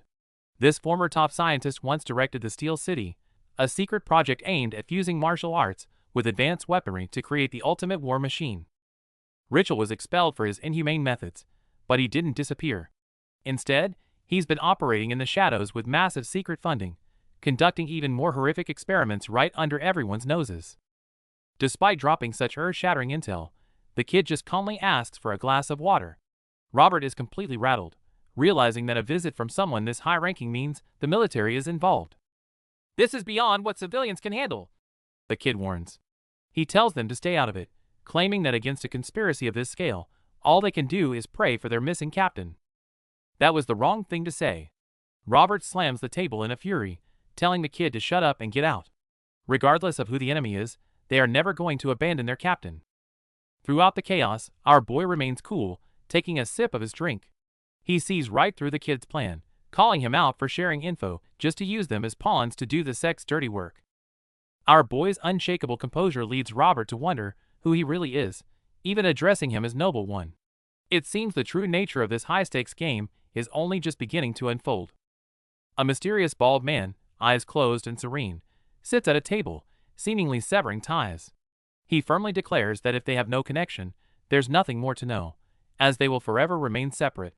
The hooded figure beside him simply replies, "No connection." Things are looking grim for Seryung. Trapped and hung upside down, she manages to wake up sooner than expected, much to the surprise of the masked man nearby. He can't help but credit her legendary Tang clan bloodline for such resilience. Seryung is in agony as machines tear through her consciousness. The villain plays the savior, claiming he's freeing her while simultaneously preparing to wipe her memories and those of her teammates forever. Despite her struggles, the villain remains unfazed. He's already blocked her meridians and paralyzed her nervous system, smugly declaring that her body no longer belongs to her. She's trapped in her own skin, a helpless puppet. Watching her writhe in pain, the villain mocks her, telling her to be a good pet. But he's making a fatal mistake, underestimating the Tang clan. Even with her nerves shattered, Seryung's eyes still burn with a terrifying defiance. Just as the villain thinks he's won, Seryung delivers a chilling warning. You can kill a Tang clan member, but you will never dominate them. Her eyes flare deep crimson, signaling the awakening of a power she was never meant to use. In an instant, a violent surge of energy erupts. Caught off guard, the villain is slammed by a lethal wave of toxic energy. This isn't just poison, it's a forbidden Tang clan bloodline technique that turns the tables in a heartbeat. This is the legendary pigeon blood poison. Every Tang clan member carries a grain of it in their heart, a final gift meant for their own end. As her heart races, the poison grows more potent, fueled by her absolute resolve to drag her enemy down with her. Covered in blood and fueled by pure vengeance, Seryung's resolve is absolute. If there's no escape, she'll make sure they both burn. As she screams for a mutual end, her desperate counterattack reaches its most terrifying peak. The battle reaches a fever pitch as Seryung, gripped by agony, desperately clings to the silver robot. Energy surges and fluids spray everywhere in this chaotic struggle. Alarms blare through the facility as the intruder alert triggers. While others panic at the sudden shift, our boy remains unfazed, calmly scanning the tactical data flashing before his eyes. Suddenly, a tide of mechanical warriors emerges, filling the horizon like a relentless army of iron zombies. The sheer scale of the force brings a suffocating sense of dread. Watching the red plumes rise in the distance, our boy stands silent. The dense mechanical phalanx waits for the signal, ready to wipe out everything in its path. Realizing the urgency, Robert roars for our boy to save the captain while he holds the line. With a thunderous impact, his massive mech strikes the ground to pave a way forward. Amidst gasps of shock, a terrifying beam of energy erupts from the ground, shaking the very planet. Countless mechanical soldiers are swept away in the searing light and shockwave. But the numbers are overwhelming. Even while surrounded, Robert keeps firing through his grumbling. Through the smoke and flames, the Iron Legion continues its cold, relentless advance. As the battle intensifies, Robert's mech goes full throttle, unleashing a barrage of searing energy beams. He's holding them off for now, but the true crisis has only just begun. Inside a hidden control room, a silver-haired commander watches the monitors with cold intensity. The screens are filled with high-stakes, heavy-fire combat. On the battlefield, heavy mechs unleash absolute chaos. Blinding laser cannons fire massive energy blasts that swallow everything in their path. A barrage of automatic laser missiles triggers a chain of massive explosions. The resulting shockwaves send entire ranks of security units flying. With anti-gravity rockets and elite gear deployed, it's clear this is no ordinary skirmish, but a calculated clash over forbidden technology. As the situation spirals out of control, the commander gives the final word: eliminate everyone on site, and leave no witnesses behind. The base's alarm suddenly blares. Someone is tearing through the facility at incredible speeds, breaching District 7 in the blink of an eye. Our boy is moving so fast it's like he's teleporting.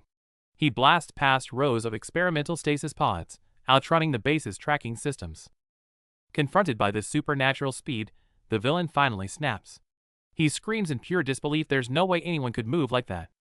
Following a massive energy blast, a half-masked cyborg emerges from the debris, bracing himself after the violent impact as dust and smoke fill the air. The facility is a chilling sight, with rows of glowing blue pods housing human test subjects, all part of the horrific Iron Zombie project. Our boy suddenly appears at the breach above. Looking down upon this den of sin, his commanding presence alone seems to freeze the very air in the room. Caught completely off guard by this mysterious intruder, the masked cyborg stares back in shock, frantically demanding to know who exactly has interrupted him. As our boy's eyes fall upon the bloodied young girl lying unconscious on the platform, his calm demeanor vanishes, replaced by a cold, rising fury. Descending from the ledge, our boy condemns the enemy's lack of humanity, calling him a heartless monster for inflicting such cruelty on a mere child. Paralyzed by our boy's soul-piercing gaze and overwhelming killing intent, the villain trembles in fear. The ultimate clash of ancient and modern power is about to begin. Facing a half-human, half-machine opponent, our boy remains unfazed. Despite the enemy's explosive power, it barely scratches the surface of the ancient heavenly demon's overwhelming presence. With a violent surge of blue-white energy, the battle intensifies instantly. Before the enemy can react, our boy strikes like lightning, forcing a desperate evasion. Drawing his blade, a deep blue glow envelopes him, the mark of primal martial arts capable of warping space. The enemy is stunned to see what looks like high-level void manipulation. Even more shocking, the scanners reveal our boy has no internal power drive. Performing such feats without a tech core leaves the opponent in a state of pure existential dread. Seizing the moment, our boy steps forward calmly. With his armor cracking under the strain, the enemy curses his previous injuries, feeling a mounting sense of total despair. Distraction is a bad habit in a fight, our boy mocks. In his eyes, this cyborg isn't just non-human, he's not even a worthy warrior. Enraged and cornered, the opponent roars and launches a final, desperate charge. Green energy flares wildly, as he gambles everything on one last strike. Unfortunately, struggle is futile against absolute power. Our boy counters with a precise strike, his blue lightning shattering the mechanical limb with cold efficiency. As the dust settles, our boy looks toward the girl unconscious on the platform. He murmurs softly, as if this fight was meant to atone for the suffering his presence caused. Seeing Seryung unconscious and covered in blood, our boy's rage finally boils over. His cold gaze locks onto the enemy, calmly stating that it's time for them to pay the ultimate price for provoking him. Facing such overwhelming pressure, the villain breaks into a cold sweat, cursing his luck. He never expected that after dealing with the Tangirl, he'd run straight into an even more terrifying monster. With his internal energy output dropping below 40% due to previous injuries, the villain knows he has no chance in a fair fight. Driven into a corner, he decides to go for a desperate, final gamble. As warning sirens blare, the villain is enveloped in crackling cyan arcs of energy, his eyes turning blood red from system overload. This force limit break has clearly pushed him to the brink of losing control. Our boy watches this frantic power-up, barely having time to process these strange modern techniques before Seryung weakly opens her eyes. She warns him that the villain is planning a self-destruct to take him down with him. In an instant, a terrifying surge of energy detonates in the center of the room, sending blinding light piercing through the industrial base. From afar, the crew watches in horror as the explosion tears through the facility. In the aftermath of the blast, the scene is a total wreck. System errors flash everywhere, missiles depleted, energy drained, and combat suits shredded. This brutal showdown has pushed everyone to their absolute limits. The situation is looking grim as our ally finds herself surrounded by mechanical soldiers, her gear sparking from damage. Trapped in a circle of steel, she desperately shouts for the machines to stop before she's overwhelmed. Just in time, our guy Robert makes a grand entrance, smashing the ground with a devastating kick that shatters the enemy's line. With a cold glare, he introduces himself as the former Sergeant Major of the Northern Galaxy Forces. Robert prepares to show them why he's a legend. He draws his dual blades as blinding energy surges through them, closing his eyes calmly even as a swarm of mechanical soldiers descends from the sky to stop him. In a flash, a pillar of golden light pierces the planet's crust, sending a massive energy pulse tearing across the wasteland. In the face of such raw power, the mechanical army is erased as the entire world turns white. As the dust settles, Robert stands bare-chested amidst the wreckage, his blade still glowing with residual power. He didn't just survive the ambush. He sent a violent message that the legendary veteran is back in action. The massive explosion sends a colossal mushroom cloud rising from the satellite's surface, visible even from the deep reaches of space. A blast of this magnitude is no longer just a skirmish, it's a planetary event. The shockwave immediately triggers alarms at a distant observatory. Watching the off-the-charts electromagnetic readings, the officials realize something catastrophic is happening near planet Huashan, and the storm is only beginning. With the battle over, the authorities move quickly to erase the evidence, ordering all records deleted. As the explosion ripples through space, they hope to bury the truth forever. Standing amidst the mechanical wreckage, Robert is left dazed and confused. The chaotic battlefield has suddenly turned eerily quiet, leaving him with a growing sense of dread. Scanning the barren wasteland, Robert desperately calls out for our boy. The enemy legion has been decimated, but the legendary master has seemingly vanished into thin air. Within a mysterious, soft glow, our boy stands watch over his fallen comrade. Though the scene is somber, the very fabric of space and time seems to be shifting around them. Watching from a distance, Robert is struck by the surreal sight. After such a brutal struggle, they have finally found a moment of peace beneath the silent stars. A miracle unfolds as Manhwa planet regains its vitality. The innocent people once used as test subjects return to the streets, their lives suddenly restored to normal. Incredibly, no one seems to remember the horror. As they gather to eat and talk, it's as if the nightmare that threatened their existence never even happened. Squatting in the sand, Robert is completely baffled, calling the whole thing a ghost story. He simply can't grasp how our boy managed to pull off such a feat. Sanjay explains that this is entropy inversion, a forbidden technology used to reset time. Because of the immense risks involved, such experiments are strictly banned across the galaxy.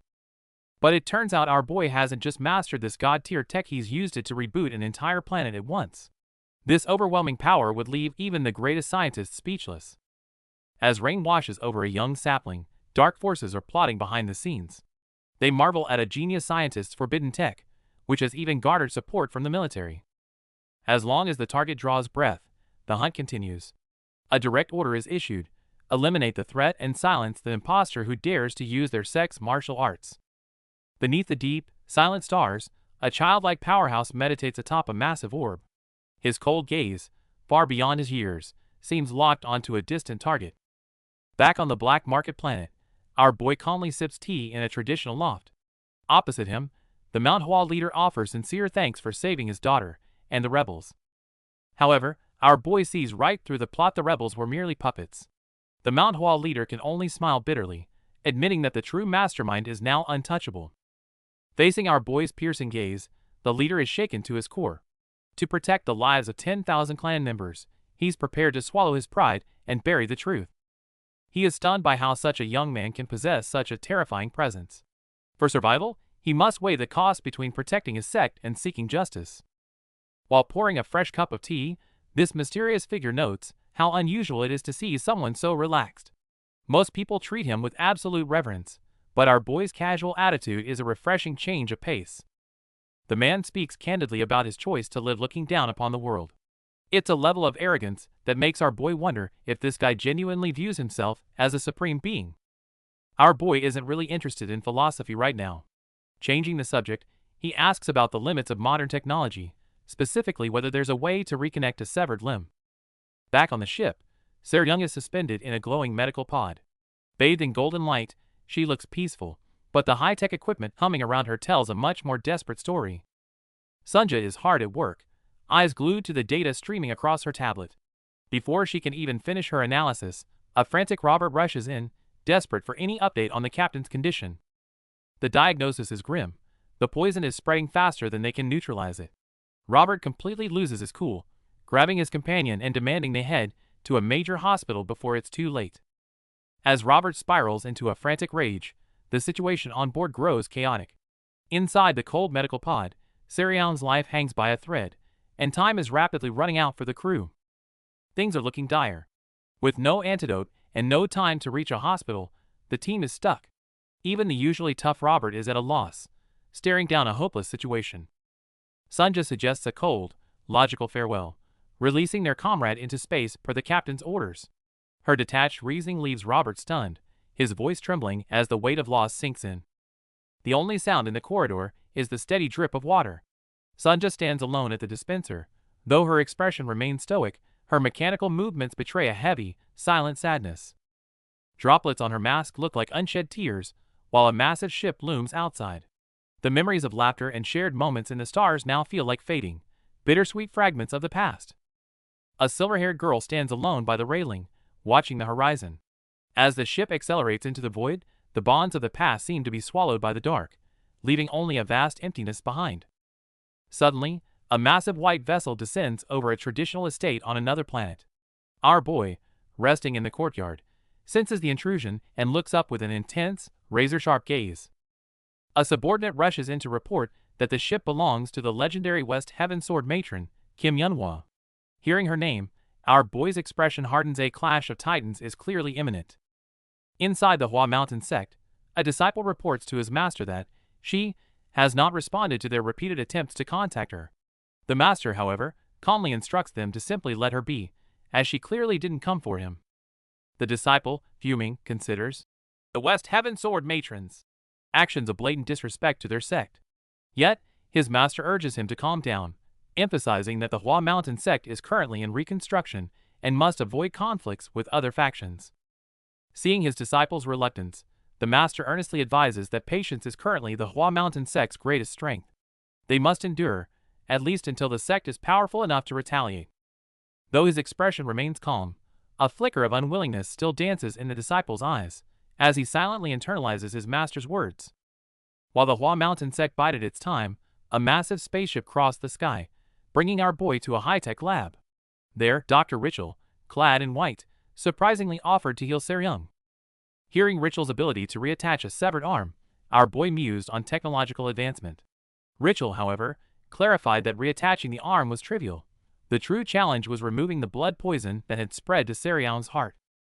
Upon hearing blood poison in the heart, our boy instantly deduced Seryung's Sichuan Tang clan origins, even throwing in a jab about Tang clan members being foolish and hot-tempered. Richel was surprised by his profound martial arts knowledge, noting that this heart poison was a secret technique reserved for Tang clan nobility. Weighing his options, our boy decided to accept Richel's proposal, stating, "All right, I request it. Heal the girl." He then directly asked Richel what he desired in return for this assistance. A sharp-eyed black-haired man keenly observes the conversation, sensing it's filled with killing intent, indicating strong emotions from the other party. Meanwhile, the masked, muscular man responds, saying he feels like he's met the target the other person is talking about.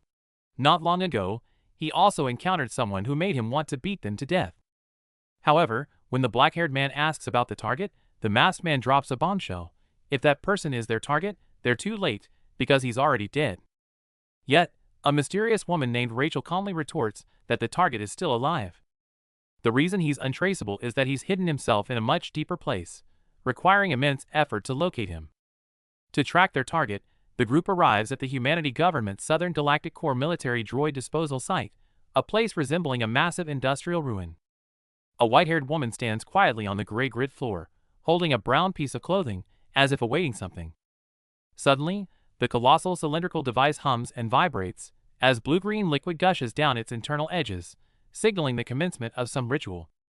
The white-haired woman steps barefoot into the luminous blue-green liquid flowing from the device, a hint of anticipation in her eyes. As the liquid churns, a muscular figure slowly emerges, painfully contorting his body and letting out a gasp, as if abruptly awakened from a deep slumber. Rachel drapes a garment over him, congratulating the Count on his return to life, her tone brimming with confident control. The awakened Count is clearly disoriented by his surroundings. He looks up at Rachel, asking with uncertainty, "Who are you?" Rachel looks directly at the Count and slowly introduces herself. "I am Rachel Archimond, your vessel, Count." She assures the Count that it will only be a little longer until all his memories return, as the Count silently processes the revelations. The scene opens with an orange glowing sphere collapsing and shattering into pieces, as a low whisper echoes, "You will love me again." A blonde character calmly explains that the facility is operated by the human government and kept under close watch by their planetary defense forces. Our boy listens intently, then crosses his arms and asks coolly if this human government is akin to the official bodies of old. Recalling that a child once mentioned the same thing, our guy says with a touch of nostalgia that the term official body hasn't been heard in thousands of years, remarking how this conversation sparks the memories. Another character with light gold hair mutters that the elite's habit of keeping their power by staying not too close yet not too far hasn't changed at all over the millennia. They note our protagonist speaks as if he's truly from thousands of years ago. The white-haired figure standing by the shattered sphere cuts to the chase, asking our boy what exactly he's supposed to do. The scene shifts to a white-haired officer in military uniform, who lays out the core demand. They need our guide to divert the attention of the planetary defense forces. Immediately after, the focus cuts to a smiling, dark-haired character who mentions he just received a report stating the lab was completely destroyed. The white-haired man with a face mask and a glowing green energy core on his chest replies coldly that he erased all evidence. He states that maintaining secrecy for this project is their top priority.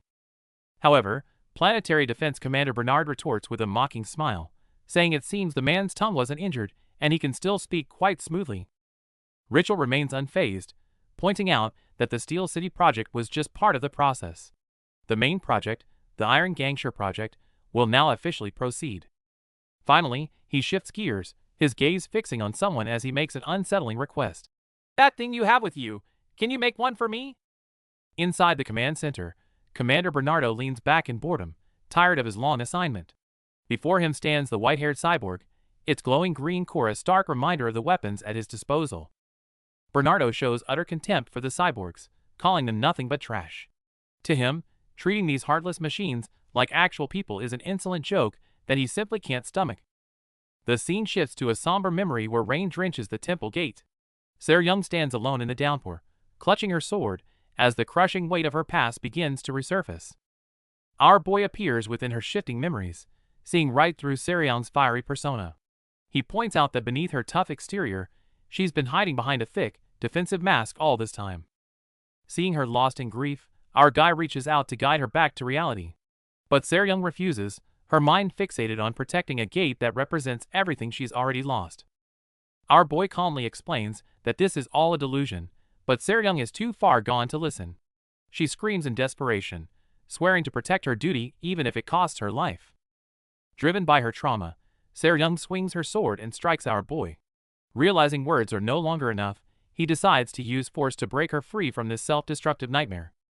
Within a mysterious green light pillar, a woman undergoes a startling transformation.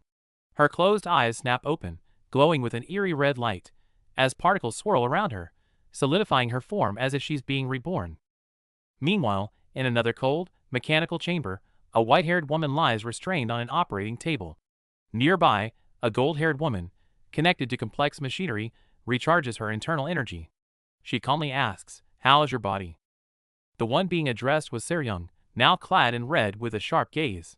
Hearing the reminder about her reattached arm needing time to heal, Seryung earnestly thanked her. "Thank you for saving my life.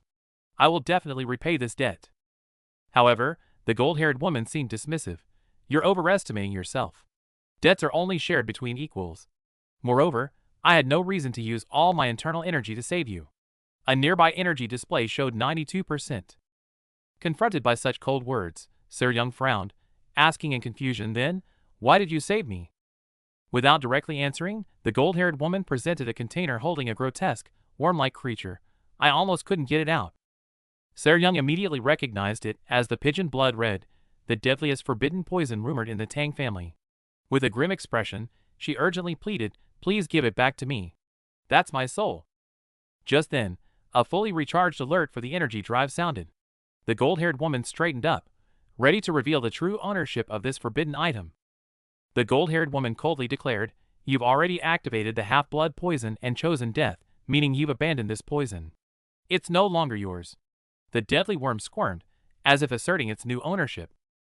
However, she then extended her hand, offering the squirming pigeon blood red to Seryung, stating with complex words, "It has become mine, but I shall give it to you.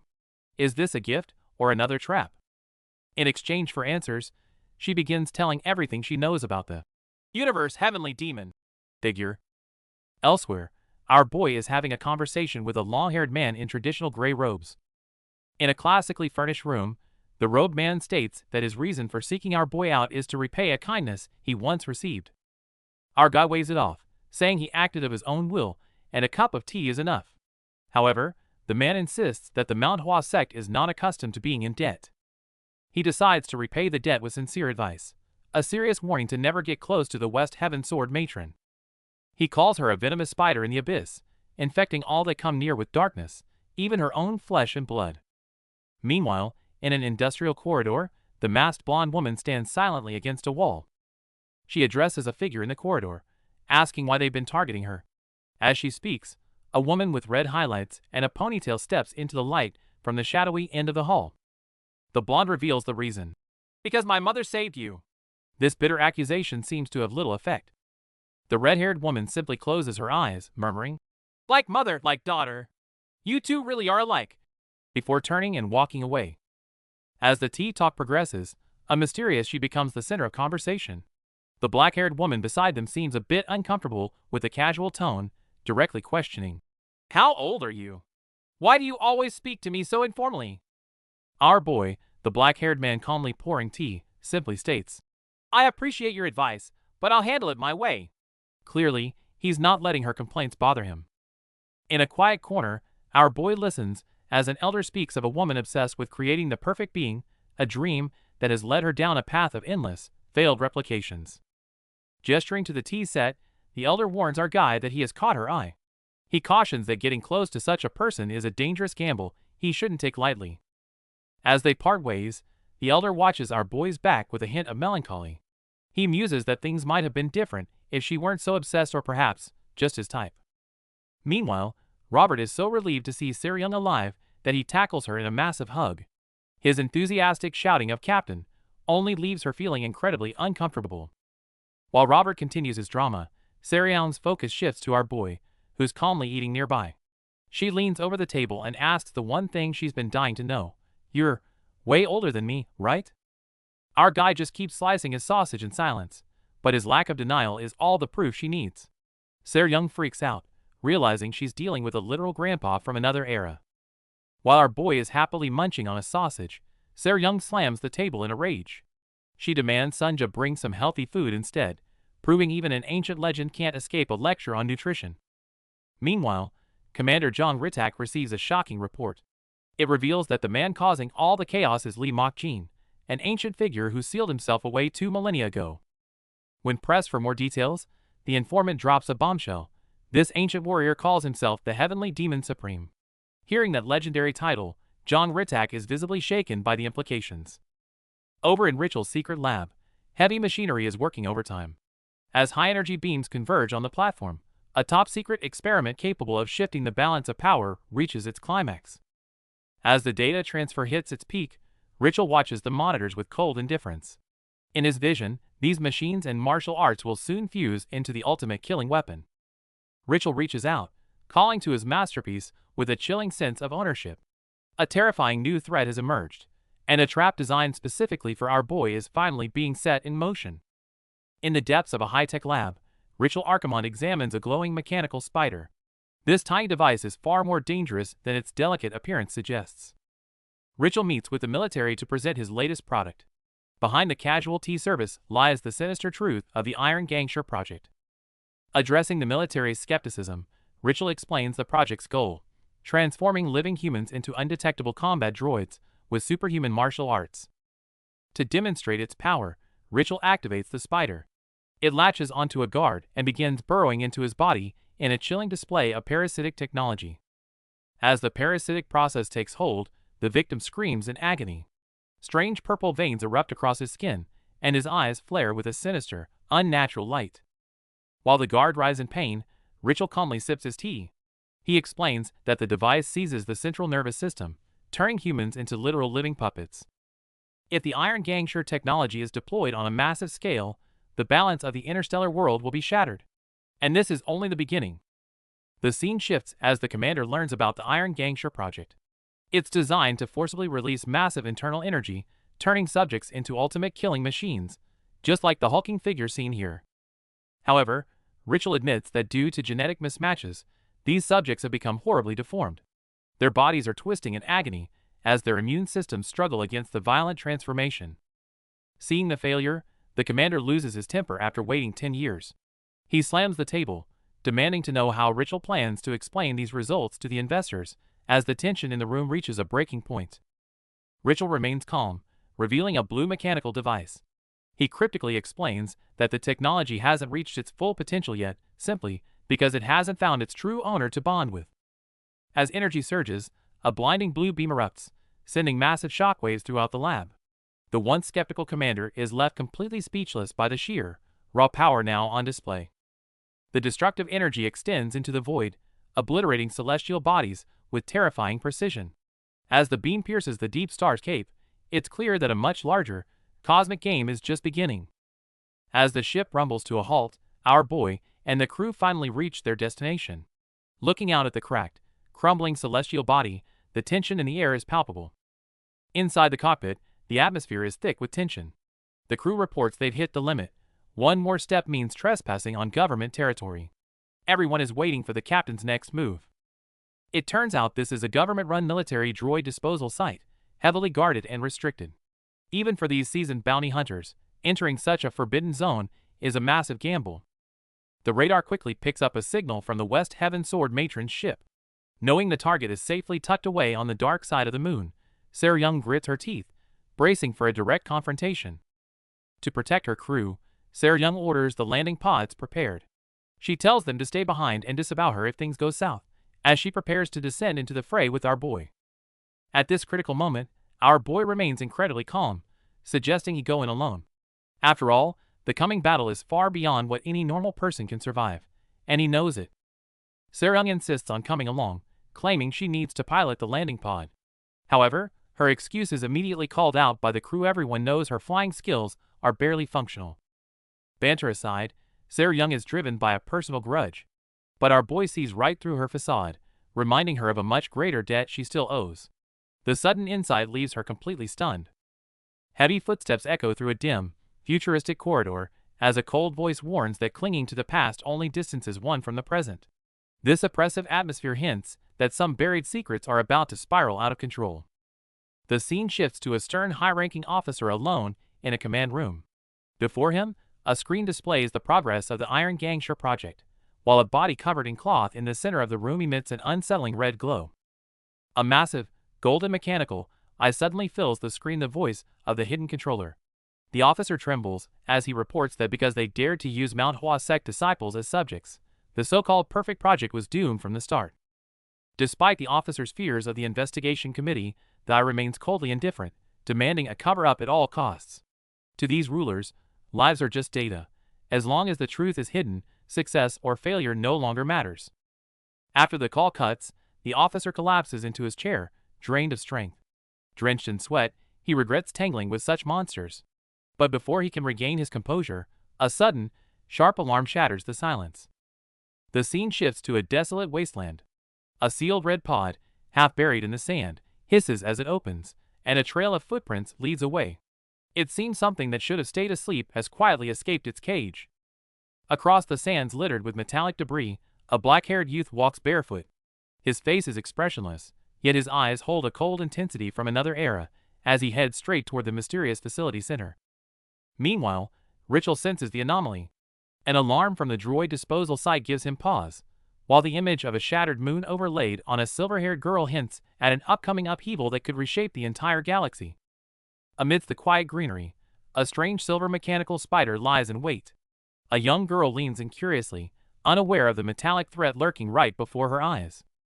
Suddenly, the device springs to life, streaking through the air like a silver bullet.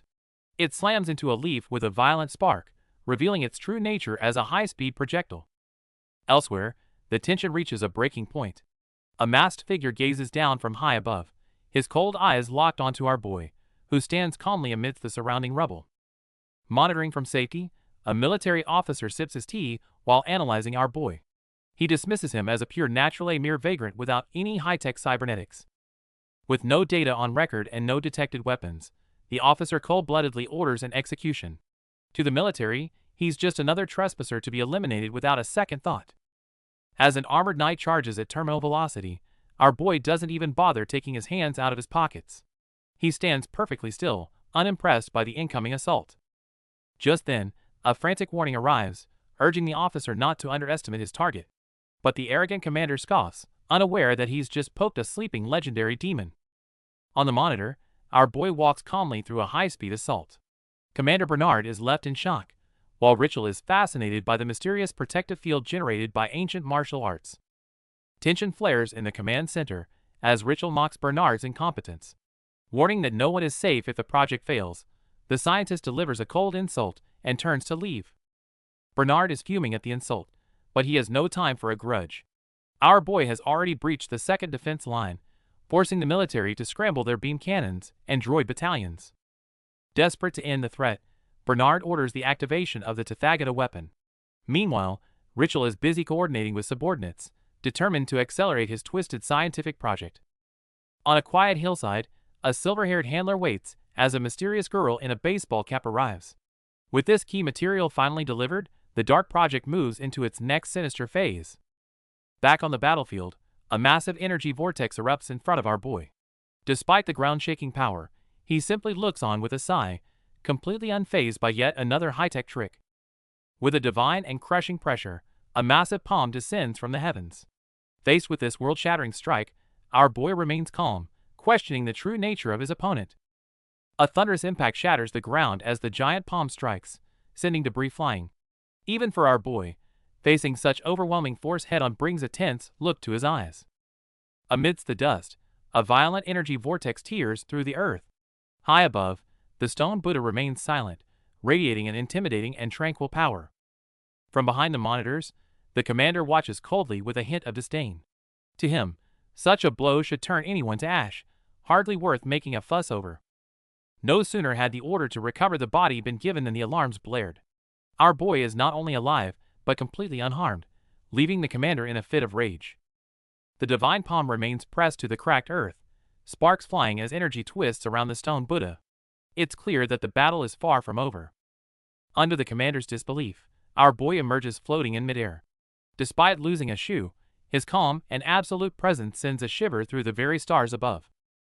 Driven to madness, the villain screams for blood as the red core of the vortex ignites. A blinding light surges once more, signaling an even greater storm on the horizon. Facing the violent energy vortex, our boy calmly reaches out to meet it head-on. To him, this so-called Buddha's energy is nothing more than a crude and impure imitation. A hint of disdain flashes in our boy's golden eyes. As he exerts his power, the once solemn Buddha statue is instantly pierced by violent energy, shattering its divine facade. Amidst a massive surge of energy, the colossal stone Buddha begins to crumble. This overwhelming power sends shockwaves to those watching the battle from the shadows. Commander Bernard stares at the monitor in utter disbelief, his eyes wide with terror. He never imagined someone could destroy their ultimate defense so effortlessly. As the smoke clears, Our boy stands in the ruins, joking that since he's punched a hole in Buddha's head, Nirvana is definitely off the table. Still, he knows this commotion isn't enough yet. Just then, a massive wave of mechanical beings emerges like a tide. The synchronized sound of their march shatters the desert silence as the real threat closes in on our boy. Meanwhile, the masked ritual recognizes the forbidden technique of the heavenly demon sect. He falls into a manic frenzy, frantically demanding an immediate connection to headquarters. Ritual screams in desperation, trying to send out a final warning. But the screen only returns harsh static. It's clear that all communications have been completely severed. With heavy footsteps echoing through the hall, a familiar voice rings out. The man before our boy seems to share a dark and twisted history with him, stretching back decades. The man grows increasingly desperate, revealing the scars from a lab accident 25 years ago. He is convinced that our boy couldn't possibly have forgotten that fateful night. The gates of memory swing open, taking us back to the galactic citadel. In those days, the scientist was a rising star, hailed as a peerless genius with unmatched potential. Even the formidable sword mother, Kim Yunhwa, was obsessed with him. She was willing to cast aside her pride, just to claim his genes and create the world's most perfect being. But reality is far colder. From behind his mask, the man screams his questions, desperate to know if our boy holds even the slightest fragment of a memory of him. Faced with such obsession, our boy simply draws his weapon. To him, the names of failures aren't worth remembering, and the tension in the room suddenly turns lethal. The story continues. Against the backdrop of the vast cosmos and advanced starships, our boy Lee Mok-jin's interstellar journey begins a new chapter. Suddenly, a defense base falls into a total disaster. With perimeter forces collapsing, the commander stares at the screens full of destruction reports in sheer terror. Before a distress signal can even be sent, a violent impact shatters the command center. Amidst the debris, the once proud commander collapses, completely broken and defenseless. Just then, a figure emerges through the thick smoke. Staring at this unexpected intruder, the dying officer gasps, demanding to know who on earth he is. With a cold expression, our boy simply states his name. He boldly tells the officer that his identity was already in the reports, and if there's a problem, he's the one to deal with. He doesn't waste any more time, sharpening his gaze, as he demands to know exactly where the half-formed monster is being hidden. Meanwhile, in a dark chamber, a masked madman is spiraling into a paranoid rage. He screams about the pain of abandonment, obsessively believing he has finally created a perfect being. He gambled his entire life for this moment, pouring everything into this forbidden facility of glowing blue vats, refusing to let anyone call him a failure again. Amidst the flash of red blades, two white-haired figures clash in a deadly standoff. Finally, with a heavy gasp, the duel ends, leaving only a chilling whisper, "I remember you." Ritual is drowning in uncomfortable memories of words he once ignored. As the heavy doors creak open, a dark chapter of the past is about to be revealed. Our boy walks through the dim corridor alone. At the end of the hall, an old, solitary figure sits beneath a pillar of light, as if he's been waiting for this moment. Ritual sits drenched in blood, a clean strike having pierced his heart. Even on the brink of death, he marvels at the absolute coldness and resolve of the killer. Watching the once mighty scientist in such a pathetic state, his companion's gaze turns somber. In this world, it seems no one can truly escape their cruel fate. Struggling to speak, Ritual's voice is filled with lingering obsession.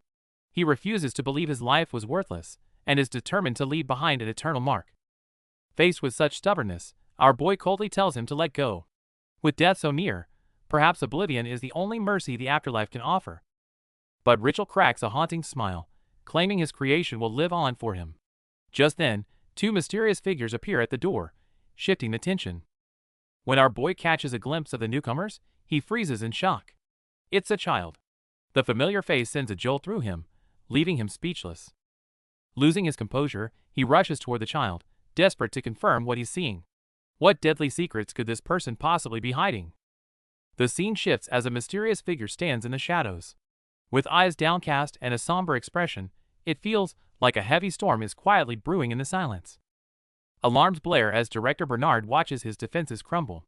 With power failing and repairs impossible, he descends into a panicked rage, refusing to accept the automated orders to evacuate. Suddenly, a familiar voice cuts through the chaos, freezing Bernard in his tracks. The mysterious speaker coldly explains that the escaped ship is merely a small gesture of consideration for the old days. A purple-haired woman appears, a single tear escaping her eye. She gives Bernard a grim choice: take the escape ship, or stay behind for a glorious end if he truly wishes to die like a soldier. In the cold void of space, the massive station hangs like a broken tomb. A small red craft drifts through the debris, dwarfed by the sheer scale of the silent, metallic wreckage surrounding it. Our boys' squad is caught completely off guard. While Seryung demands to know where this thing came from, Sunja calmly explains that the massive object just teleported right in front of them. A gargantuan cubic structure looms in the stars, glowing with eerie green lights. But more terrifying than its sudden appearance is the unmistakable insignia etched onto its hull. As the spiral emblem comes into focus, Seryung's face pales in absolute shock. She realizes the terrifying truth: this massive intruder belongs to the human government, and the stakes just skyrocketed. With a violent tremor, a massive surge of energy erupts, sending shockwaves through the air. The explosion is so intense that everyone watching is left completely stunned. Staring at the chaos, our boy is visibly shaken. He clearly didn't expect this level of raw power, and the sudden pressure is enough to make anyone freeze. Behind the scenes, a dark history unfolds. This vessel was created with limitless potential, designed to absorb everything and eventually reach the absolute pinnacle of strength. The Count, now on the brink of death and covered in blood, tells the girl that she is finally free. He urges her to live according to her own will from now on. In his final moments, the Count hands over a pulsating blue core. It's more than just a power source. It's his final legacy, given so that she may live freely in this world. As the Count's hand finally falls still, the blue core pulses rhythmically on the ground. Its steady beat signals the awakening of a force that will soon shake the entire galaxy. Faced with this sudden loss, the girl falls into a long silence. Meanwhile, the throbbing heart core glows with an eerie light, signaling that the real storm is only just beginning. The scene opens with intense tension, as a blood-stained hand shields a pulsing blue core. Floating above, a golden-haired girl issues a final warning, demanding an immediate end to the madness. Despite the threats, the kneeling figure remains defiant. He doesn't see his life as mere madness, but a fierce struggle for survival. Having finally gained free will, he refuses to live as a puppet ever again. As golden light erupts, the clash of destinies reaches its peak. A white-haired girl watches, with a complex gaze, as the chains binding the soul begin to disintegrate under the surging energy. Now, I give you freedom as well. As the core shatters, this final command feels more like a legacy. Amidst the swirling fragments and blinding light, the long-standing shackles finally vanish. A massive ship cuts through the starry void as evacuation alarms blare. In this critical moment, the desperate cry to leave immediately carries the weight of a final farewell, filling the cold cabin with sorrow. Tears stream down Seryung's face as she watches the departing figure with deep longing. Just as she was once protected, this separation marks both an end and a regretful new beginning. As the light fades, only ruins remain, and the struggling figure finally collapses. Our boy squats amidst the debris, sensing a lingering anomaly in the air. Clearly, this is far from over. However, an even greater crisis descends from deep space. The military detects a Leviathan-class battleship near lunar orbit, plunging headquarters into tension as the grand interstellar game begins. Before the dust could even settle, the military drops a bombshell. A Leviathan-class cruiser from the Government Inspection Department is looming overhead, and it looks like they're prepping for a full-on orbital bombardment. Faced with that massive silhouette in the sky, Robert's already losing his mind. Seryung hopes they're still hidden, but Sunja quickly shuts that down. The elephants in the sky have definitely already spotted the mice on the ground. In the midst of the crushing tension, a high-ranking official named Athena's son steps forward. With an unerringly calm gaze, she immediately identifies Seryung as the last surviving descendant of the Sichuan Tang clan. Everyone braced for a fight, but Athena turns out to be a total career bureaucrat. She admits that handling a case outside her department is too much paperwork, so she decides to just pretend she never saw our crew at all. But don't think they're safe just yet. Athena immediately files a doctored report, blaming the lunar chaos on a technical bug while recommending Operation Plan 6 Art. The real storm is only just beginning. Inside the orbital station, a black-haired woman watches the monitoring feed in alarm, demanding to know what's causing the chaos below.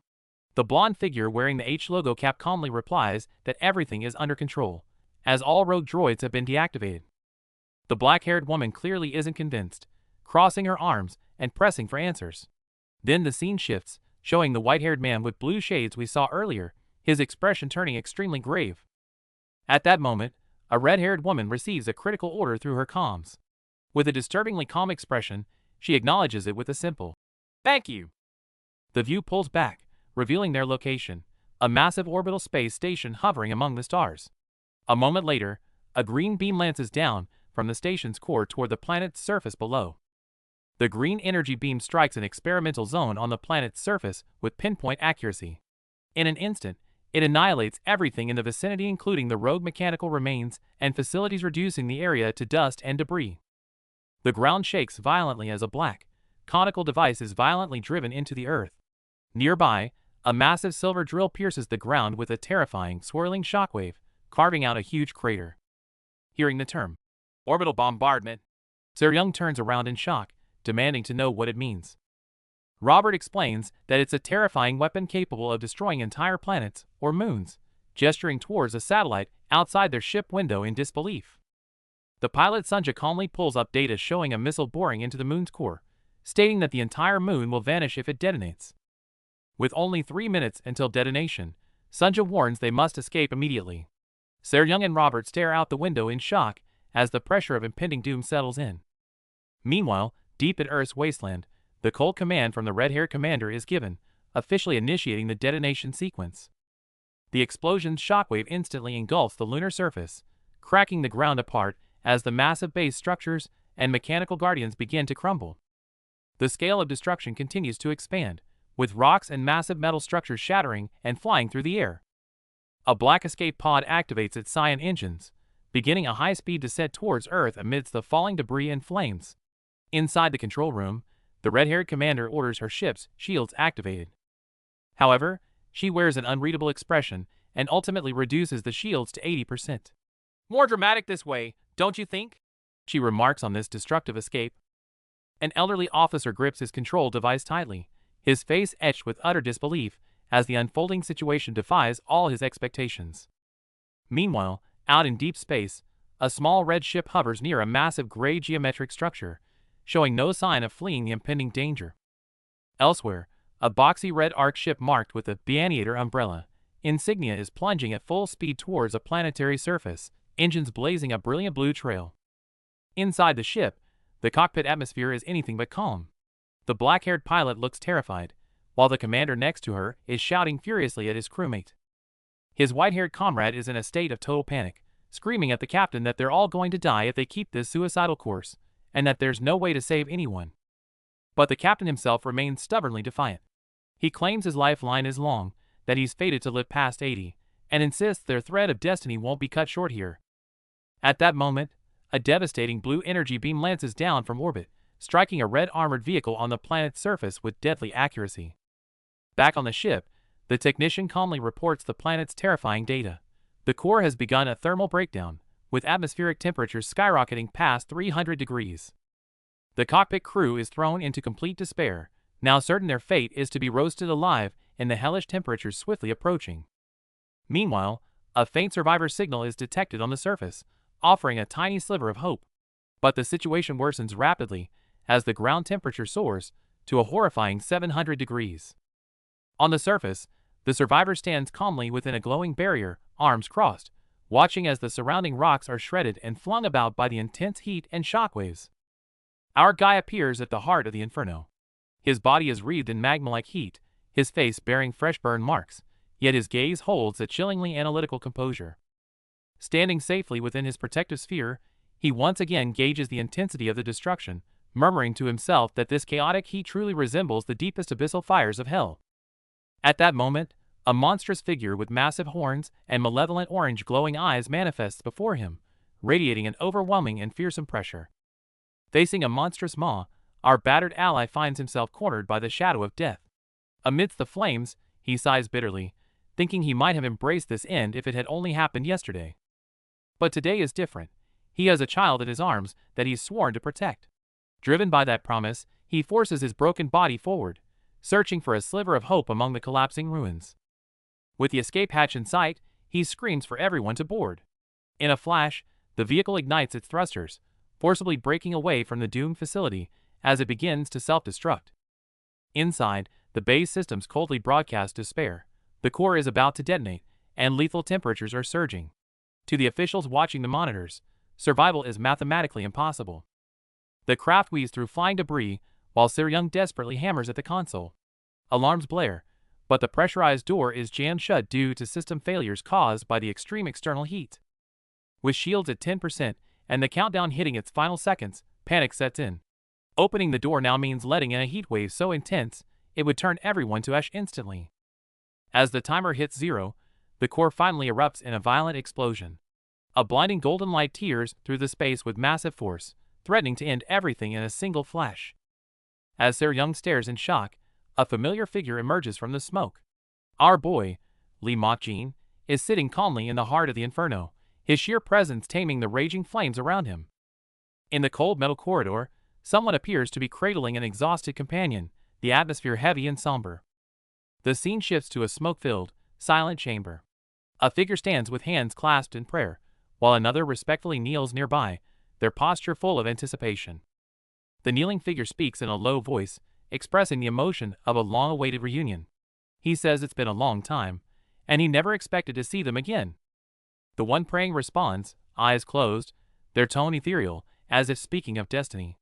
They say they were meant to meet, even if it took 2,000 years. The setting transforms once more, akin to the depths of a dark cavern. A single candle burns, illuminating the confined space, as the praying figure invites the other to ask their question. Seated in front of the candle, Lee Mok-jin, with a calm detachment, questions the other's certainty that he even has a question to ask. The praying figure explains with a voice that echoes in the chamber. If Lee had no questions, the esteemed version of himself sitting here now would not have sought them out. At this moment, in a similar cavern, Lee Mok-jin sits wearily, bearing the marks of a long journey, a solitary candle casting light on his isolated figure. An unknown voice resonates in his consciousness, speaking of his accumulated fatigue and inner chill. The voice says he treads upon countless corpses, and now even his knees and legs feel the cold. Lee Mok-jin slowly lifts his head, looking directly at the mysterious praying figure in the cave. His question is blunt and crucial. "Do you know me?" The answer comes without hesitation, a simple "no." Yet, a singular eye, filled with an inner light, suggests that even without knowing a name, it is possible to see the essence of things. The story takes us back to our boy's childhood. Before he could even walk, he was forced into a cruel game of fate, choosing between a peaceful life represented by an apple and a path of blood symbolized by a dagger. The apple is crushed into pieces, signaling the end of any hope for a normal life. Under the shadow of a figure marked with the word demon, the young boy has no choice but to crawl toward his grim destiny. Forced by fate, our boy finally reaches out and grips the cold dagger. From that moment on, his right to a peaceful life is stripped away, and his hands are bound to the path of the blade. Years pass, and that child grows into a powerhouse standing atop a mountain of wreckage. With a single sword, our boy wanders through ruins and fallen banners, forced to sustain his soul not with food, but with death and slaughter. Through countless life and death battles, our boy's gaze shifts from intense fury to a hollow emptiness. Even reaching the peak of martial arts can't fill the void left by a life drenched in blood. A scarred planet reflects in his eye, echoing a harsh truth. Even conquering worlds couldn't satisfy his mysterious hunger. Our boy has been searching, yet the ultimate answer remains out of reach. Now, in a dim cave, our boy sits shirtless in deep meditation opposite a monk. He admits he possesses the power to wipe out thousands in an instant, yet the true purpose of his existence seems lost in the long years of slaughter. As the candle flickers and wax drips, a painful truth emerges. Blood was never the nourishment he needed. No matter how many foes he cuts down, the hunger only grows sharper. Where will our boy's path lead him next? In the depths of his memories, a mysterious monk faces our boy. He explains that even if his aimless life has become a burden, no one else can end it for him. Only his own choice can bring the finality he seeks.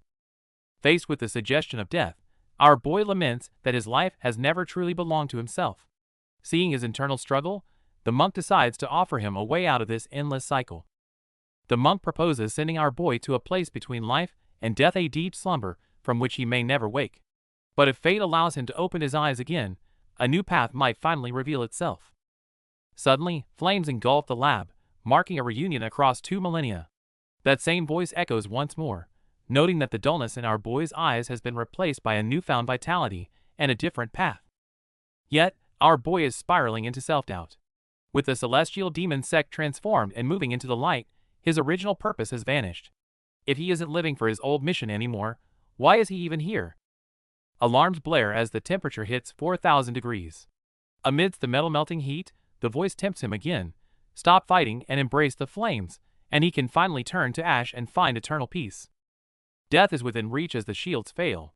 At the brink of destruction, will our boy succumb to the temptation of nothingness, or will he strike back against fate once more from within the inferno?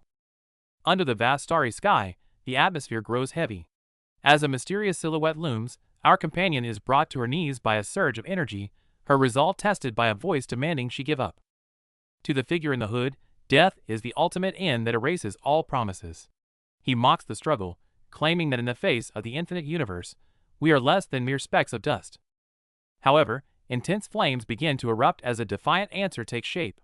Even if death is inevitable, and their names remain unknown, the instinct to protect drives them to fight until the very end.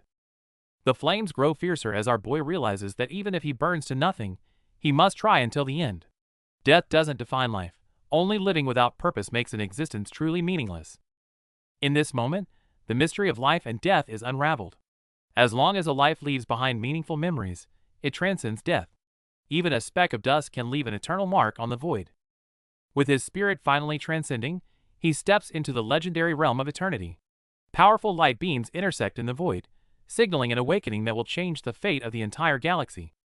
Deep in space, ancient structures hum in resonance, welcoming the return of a legend who conquered death. The heavenly demon's journey is far from over, and the next clash promises to be even more explosive. In the deep reaches of space, a massive explosion erupts next to a mechanical structure, sending debris flying.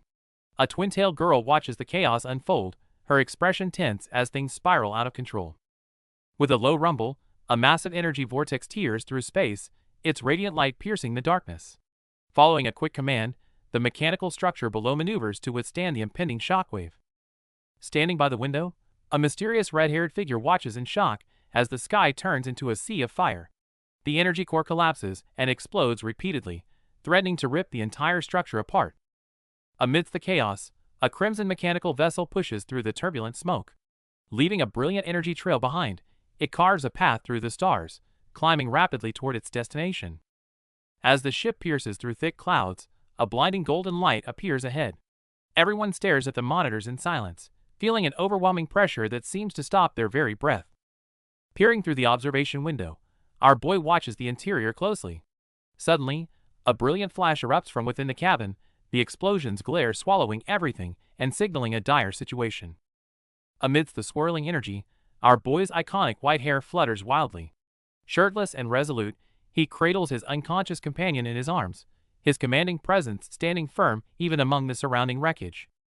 Our boy looks up, his gaze cold and certain, as if everything is under control. The red capsule, now open, floats silently beneath the starlit sky, waiting for whatever comes next in their journey.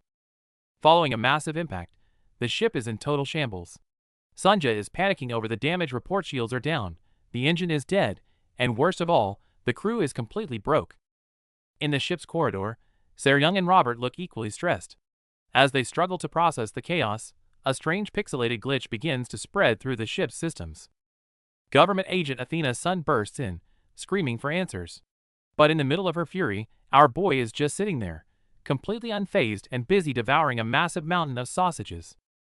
Stunned by this sausage-eating mystery man, Athena runs a quick scan. To her shock, the database has no record of him, and she can't even detect a standard internal energy motor. Facing Athena's aggressive interrogation, our boy finally stops eating. As he slowly looks up, his ancient, overwhelming presence fills the room, making the air feel heavy and cold.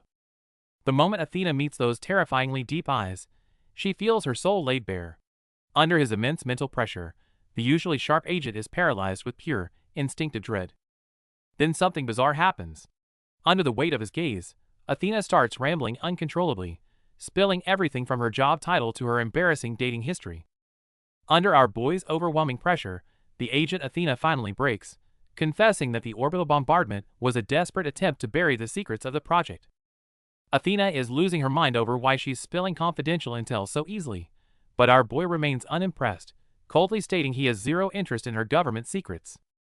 Seryung demands accountability for the explosion's damage, and with our boy looming over her, the proud agent has no choice but to begrudgingly agree to fix the mess. The team springs into action to treat the casualties. As the medical scanners finish their work, they confirm the victims are merely unconscious and escaped any permanent harm.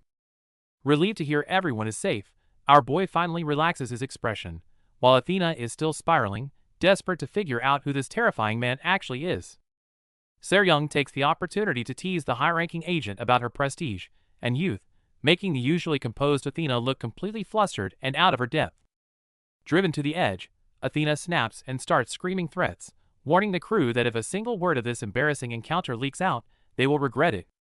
Tensions are running high in the cabin as Seryung argues with the crew. Even the usually composed Sunja looks completely rattled by the current situation. Looking out the window, a mysterious glowing cube floats amidst the space debris. Surveying the wreckage, Sunja can't help but wonder what on earth just happened. Despite the confusion, Robert is more thrilled about their survival. He loudly announces the good news. The ship isn't just fixed, it's been upgraded with the latest tech. Seryung isn't exactly feeling the new aesthetic. She bluntly points out that the look gives off major wannabe thug vibes, and surprisingly, the others agree. The conversation shifts as the scene takes a turn. In a quiet, clinical space, someone steps through a mysterious liquid to receive a sharp haircut for their silver locks. As the hair falls, a mysterious figure with a prosthetic limb is revealed. Meanwhile, deep in space, the massive base of the heavenly demon sect's 32nd district looms ominously. This massive spherical base beats like a metal heart among the stars. New conspiracies are brewing here, as the return of our boy has clearly put this faction on high alert. In District 32, Commander Jong Ritak listens to a startling report with a heavy expression.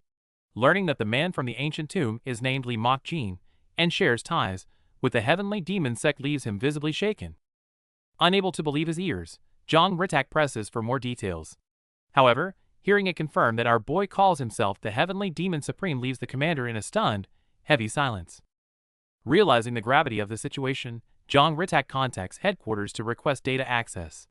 He needs to verify if records show a master sealing himself in the Mount Tai star system 2 millennia ago.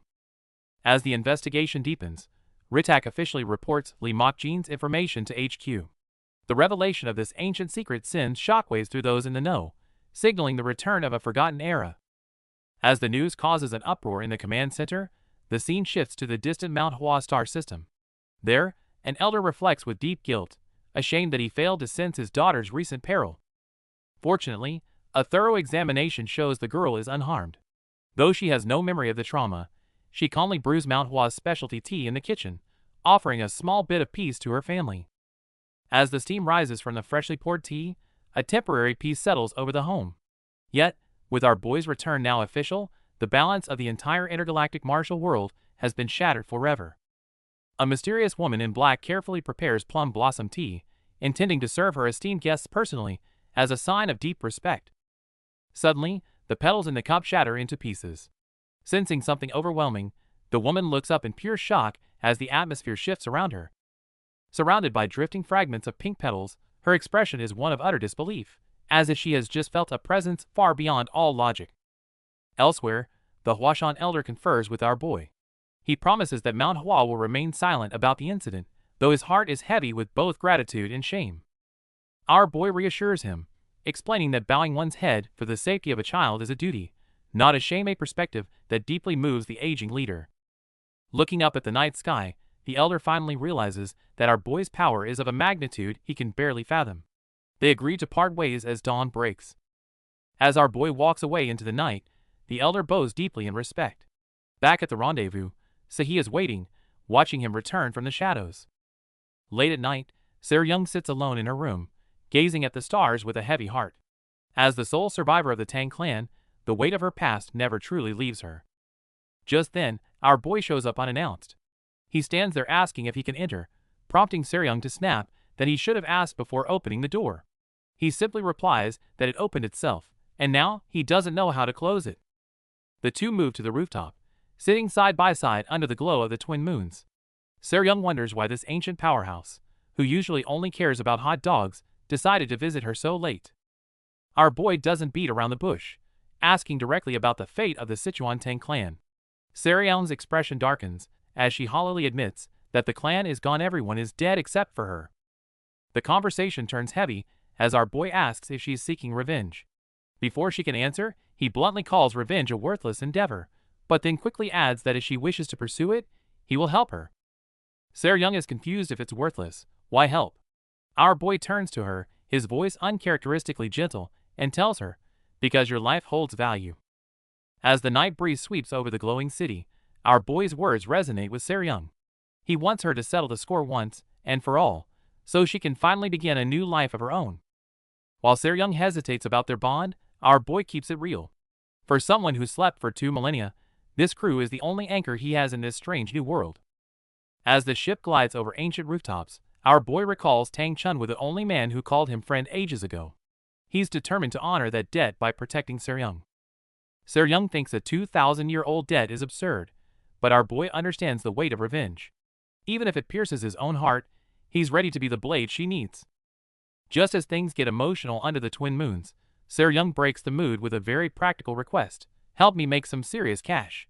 Survival always comes first.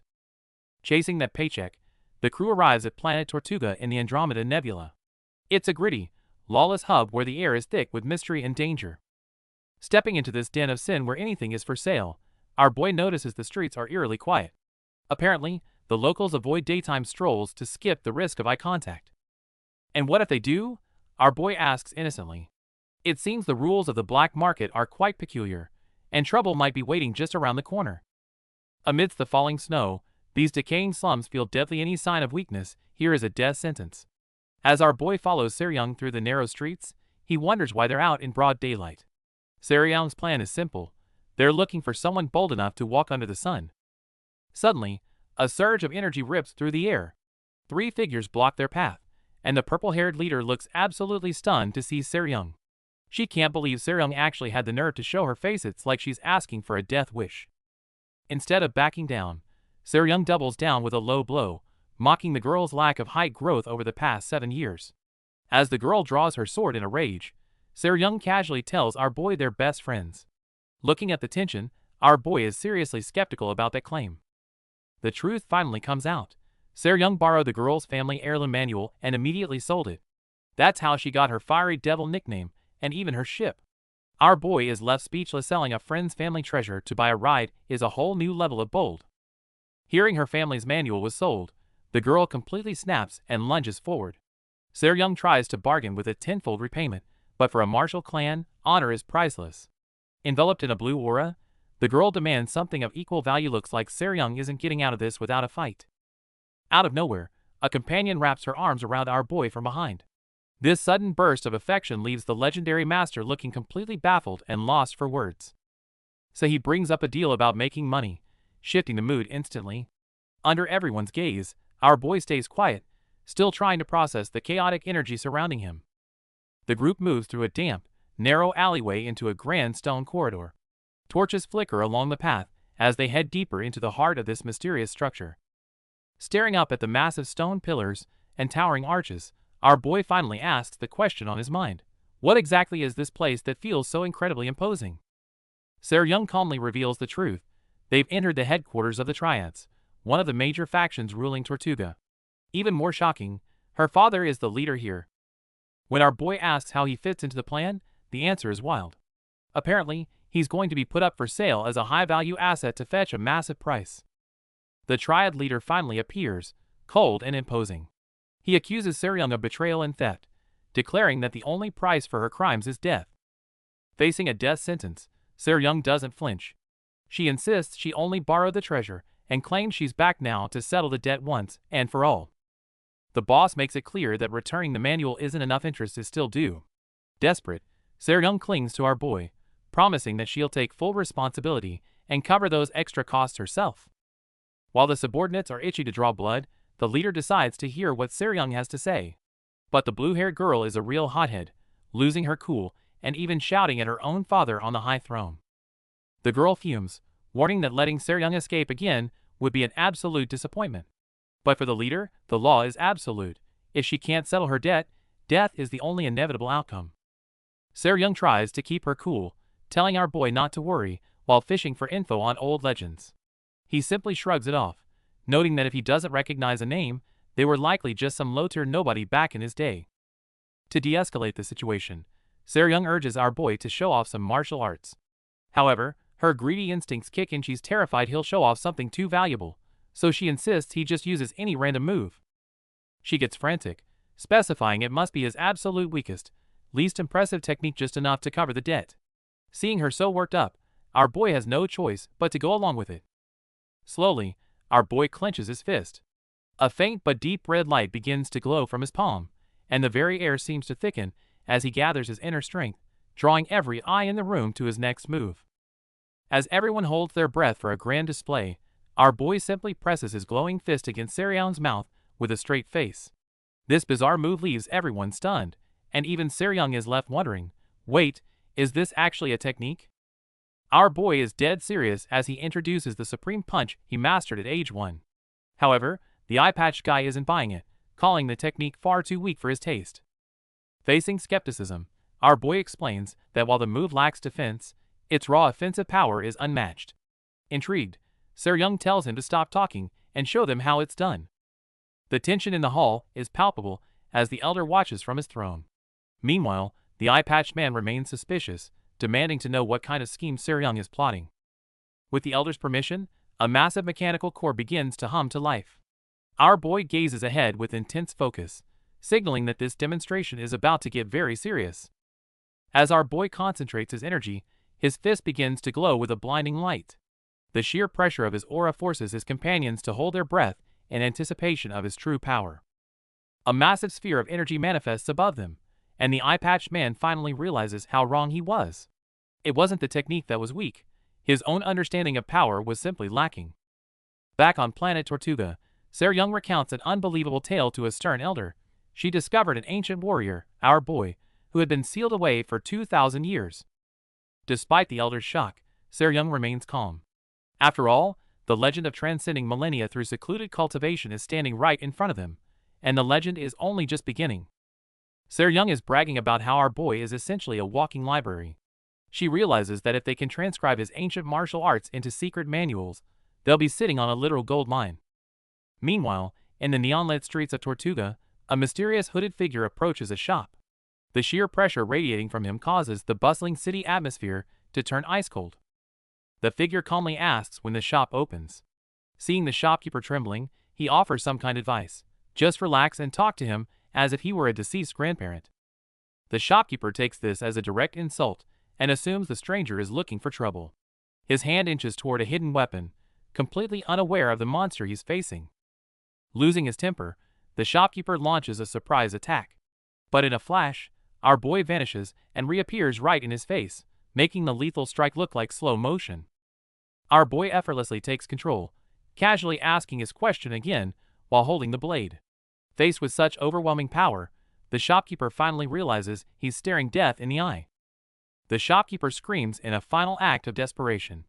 But as a mysterious green light flares, our boy calmly raises his hand, ready to end this farce once and for all. Amidst a piercing scream, the treatment inside the green barrier reaches its peak. It looks like our boy had to put in some serious work to stabilize the situation. Back inside, our boy enjoys a meal while calmly advising his patient. He's mended the bones and meridians, but warns him to take it easy with his energy circulation for a while. Just then, Bexahi wanders in and takes a bite, only to immediately spit it out in disgust. She screams that even boiling dumb water would taste better than this cooking. Sahi delivers an invitation from her father, and though our boy thinks the old man should have come himself, he eventually agrees to the meeting after hearing her out. On the way, Sahi tries her luck by asking if there's a secret martial art that can restart her growth plates. Our boy doesn't even look back as he delivers a cold no. The two head deep into a dark, stone corridor toward their destination. In this treacherous interstellar world, the real challenge is only just beginning. Sahi asks for a way to grow taller, but our boy gives a deep lecture on how the body is a legacy that shouldn't be forced against its nature. However, he mentions a technique that can temporarily change one's appearance. Hearing this, Sahi is completely blown away and begs him to teach her. Although our boy asks why he should bother, Sahi's sincere offer to be his guide and her humble attitude quickly convince him to share his knowledge. While walking, our boy suddenly describes a long, curved meat snack. so he quickly realizes he's talking about a hot dog and promises to get him one. To satisfy our boy's cravings and secure her training, so he enthusiastically vows to provide the best hot dogs, ready to do whatever it takes. Back at the hideout, so he introduces her savior to her family. Despite the curious atmosphere, our boy remains his usual stoic self. Before long, our boy is happily munching on hot dogs. He casually dismisses the idea of being a master, treating the martial arts exchange as a fair trade. Inside the solemn stone hall, the atmosphere is thick with tension. Faced with scrutinizing stares, our boy makes himself right at home, casually feasting without a care in the world. Watching him chow down like this, who would have guessed he's an ancient legend who was sealed for 2,000 years? The triad leader across from him is clearly shaken by the revelation. After witnessing our boy's world-shattering power, the leader has to admit that ancient martial arts far surpass modern tech. Since he can't beat him, he's ready to talk business to get those manuals. Just then, so he leans in and starts calling him master, catching our boy completely off guard. Despite his firm denials, she's fully committed to the bit, and the title seems to be sticking. The leader tries to leverage Seryong's past theft to trick our boy into surrendering his techniques. But Seryong isn't having it. She steps in, declaring that his measly offer wouldn't even cover the interest. Seryong goes for the throat, demanding a military-grade core-level internal energy drive. The request sends the leader into a cold sweat. After all, such a treasure is a once-in-a-century find. Despite the leader's frantic and near-desperate refusal, Seryong remains perfectly composed. It's a high-stakes psychological game, and our team clearly has the upper hand in this negotiation. The black market middleman Wang holds up 5 fingers, boasting that he can easily list 5 basic martial arts just like the ones our boy showed earlier. Unfazed by this challenge, our boy's expression remains calm as he states that even 5 of those ordinary martial arts are nothing special. Not backing down, Wang immediately ups the number to 10, slamming the table for emphasis. He states that real valuable martial arts manuals must meticulously detail every movement, form, and energy path, clear enough for beginners to follow. Faced with these demanding criteria, Seryong skeptically asks if our guy can even manage that. His reply is surprisingly simple. Easy. Go get some paper and a brush. Under everyone's skeptical eyes, he proceeds to brush a martial art manual on the spot. The scroll shows stick figure diagrams, and the core instructions are surprisingly brief, revolving around breathing and concentrating energy. After reading the finished manual, Wang's face freezes in disbelief, and he blurts out, "What is this?" Even the nearby technical expert scans the scroll with his device, but is equally baffled. Somehow, it feels more like a failure than a proper technique manual. As the awkward moment stretches, the sounds of sizzling oil come from the kitchen. Sunja has already started calmly frying hot dogs for everyone. Ever the pragmatist, our boy grabs a hot dog and casually adds while eating that these manuals aren't even worth the cost of the paper, and are more like exercise routines than martial arts secrets. This makes Seryong a bit anxious. She urges him to step up his game, demanding something truly high-level and secret. Yet our boy, unfazed and still chewing his hot dog, drops a bombshell that could shatter every martial artist's worldview. He states that at their peak, all martial arts are equal. Different forms aren't meant to be ranked, and secret techniques are just methods of practice. In the end, in a dimly lit research room, an elderly man, with a sophisticated mechanical device over his right eye meticulously examines ancient martial arts scrolls. He claims the techniques he's passing down are not only easy to learn, but reach the same ultimate heights as other profound styles. Meanwhile, in a semi-open stone hall, our boy is happily enjoying his hot dog. Seryong, sitting across from him with crossed arms and a serious expression, is discussing business, suggesting that a technique from the Heavenly Demon sect would be far more valuable than common Shaolin or Wudong styles. The mysterious elder, however, rejects Seryong's idea. He cannot teach martial arts that already have an owner, as it violates martial world etiquette. His insistence on ancient martial arts copyright leaves Seryong's companion visibly puzzled.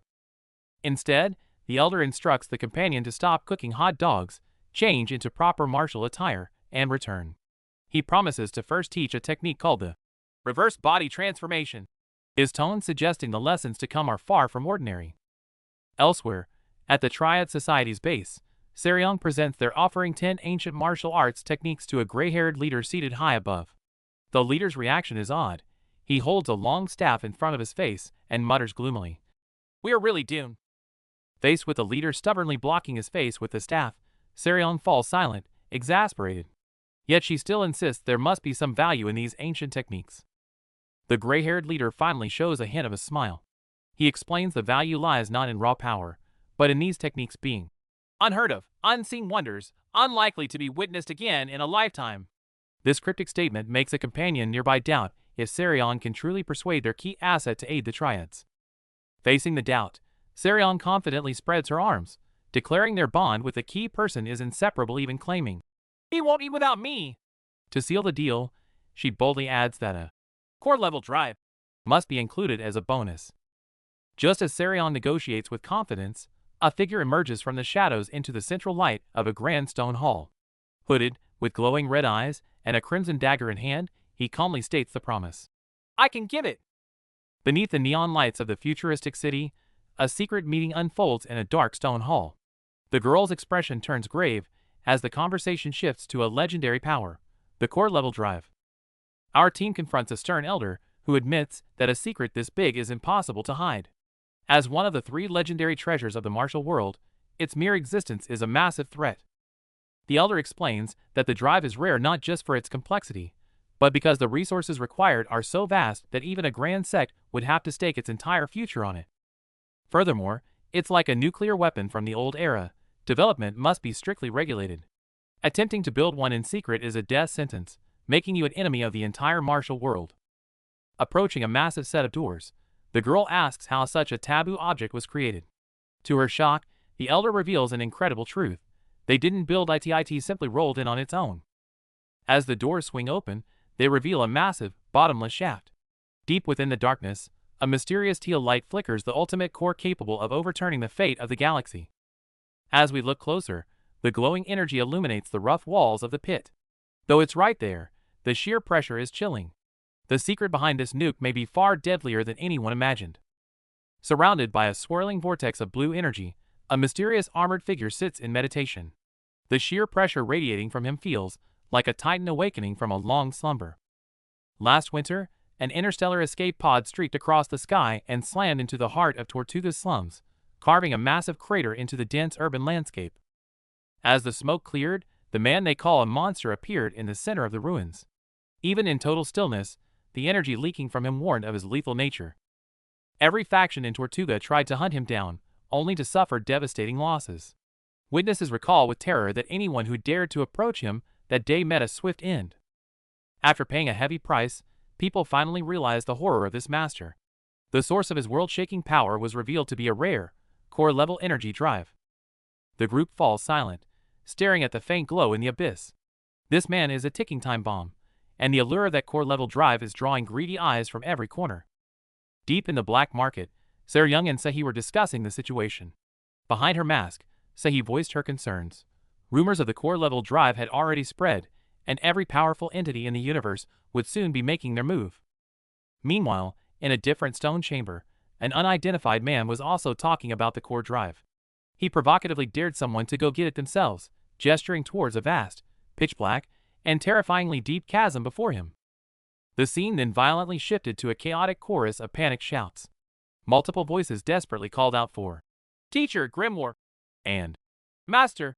as if a multitude of people were frantically searching for the same individual. Later, the focus returned to our girl, Seryong. For a moment, the cosmos seemed to swirl in her eyes, as the title of this arc was unveiled, Cosmic Heavenly Demon 3077. Inside a vast, torchlit stone hall, Seryong stood alone and alert. Behind her, a familiar yet transformed silver-haired figure stood with her back turned, creating a subtle and tense silence. Seryong finally broke the silence. She turned her head and spoke with a tone mixing nostalgia and gentle teasing. "Sehi, are you still mad at me? Why didn't you even say hello?" Hearing this, Sehi instantly sprang into action. Moving with lightning speed, she whipped around and closed the distance between them, demanding in surprise, "How did you know it was me?" Seryong remained composed. Gazing at her drastically altered friend, she slowly replied, "Of course I recognized you. It doesn't matter how much you've changed, even this much. Close friends like you and me can always recognize each other." But Sehi's confidence seemed shaken. Still facing away, her voice carried a hint of uncertainty. Is that true? Have I changed so much that if I changed just a little more, you'd never recognize me, right? Seryung nodded seriously, her expression turning a bit wry. For sure I would. But it seems you've changed, a little, drastically. Her gaze meaningfully swept over her friend's dramatically enhanced curves. So he instantly panicked, her face flushing red as she loudly protested, "No. It's just that my body grew suddenly, and my clothes got too short." The black-haired woman calmly acknowledges the purple-haired man's difficult return.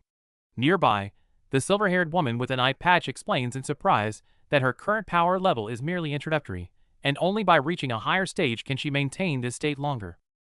The black-haired woman first congratulated him, then immediately shifted, questioning the whereabouts of his master, which made the purple-haired man slightly surprised.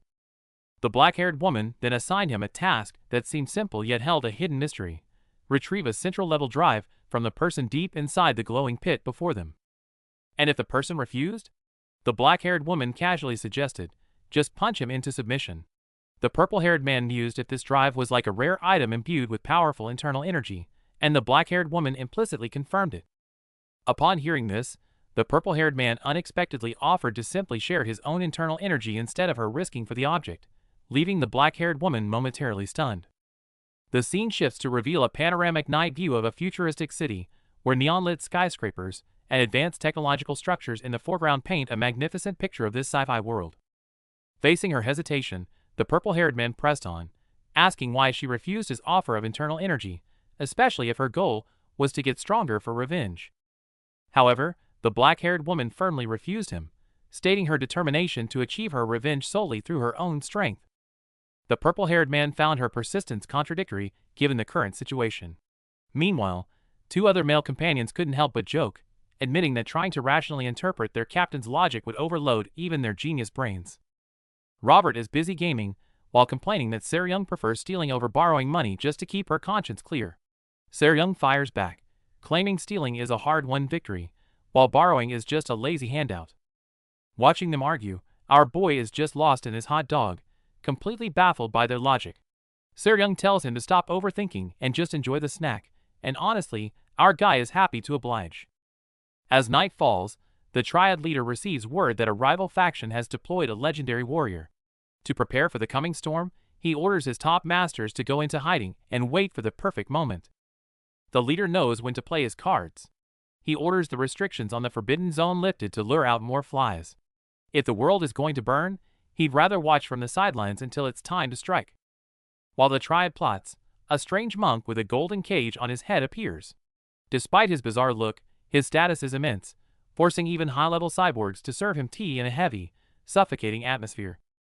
This monk preaches mercy but exudes pure malice, unleashing a terrifying aura on the servant for a minor glance. As energy surges, it's clear that the power games on Tortuga are becoming far more lethal and unhinged. Facing this sudden pressure, everyone present is terrified. The cage-headed figure claims serving him is an ultimate honor, threatening hell upon any who defy him. In this lawless land, the real storm is just beginning. The scene shifts to a deep space where energy surges around a figure in a golden headpiece. Beside him, a bald man with a mechanical eye watches intently, murmuring about a prajna cycle, signaling the start of a dangerous ritual. Suddenly, a brilliant explosion of light erupts, its overwhelming pressure leaving the onlookers stunned. They gasp, wondering if this is the legendary Asura Buddha. With an icy glare, our boy warns his enemies that hell awaits if they don't back down. The camera zooms in on several elusive figures moving in the shadows. Soon, our boy is seen sitting at a table in humble monk robes, seemingly seeking guidance about the Blackwater faction, though his natural dominance is impossible to hide.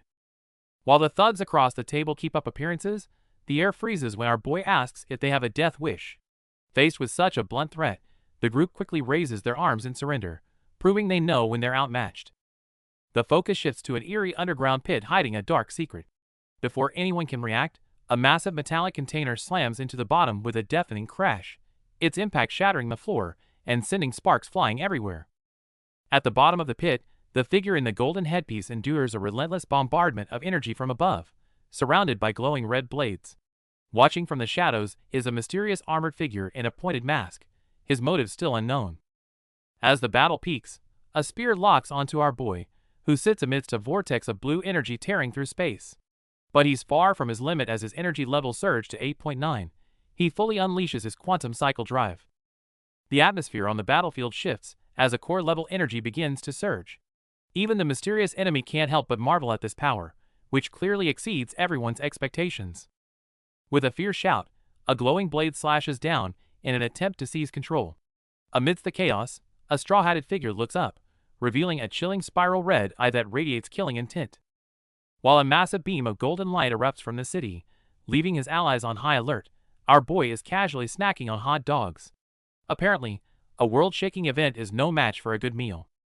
In the face of this world-piercing phenomenon, both armored warriors and stoic monks are forced to stop and watch. Everyone is looking up. It seems the balance of power is about to change forever.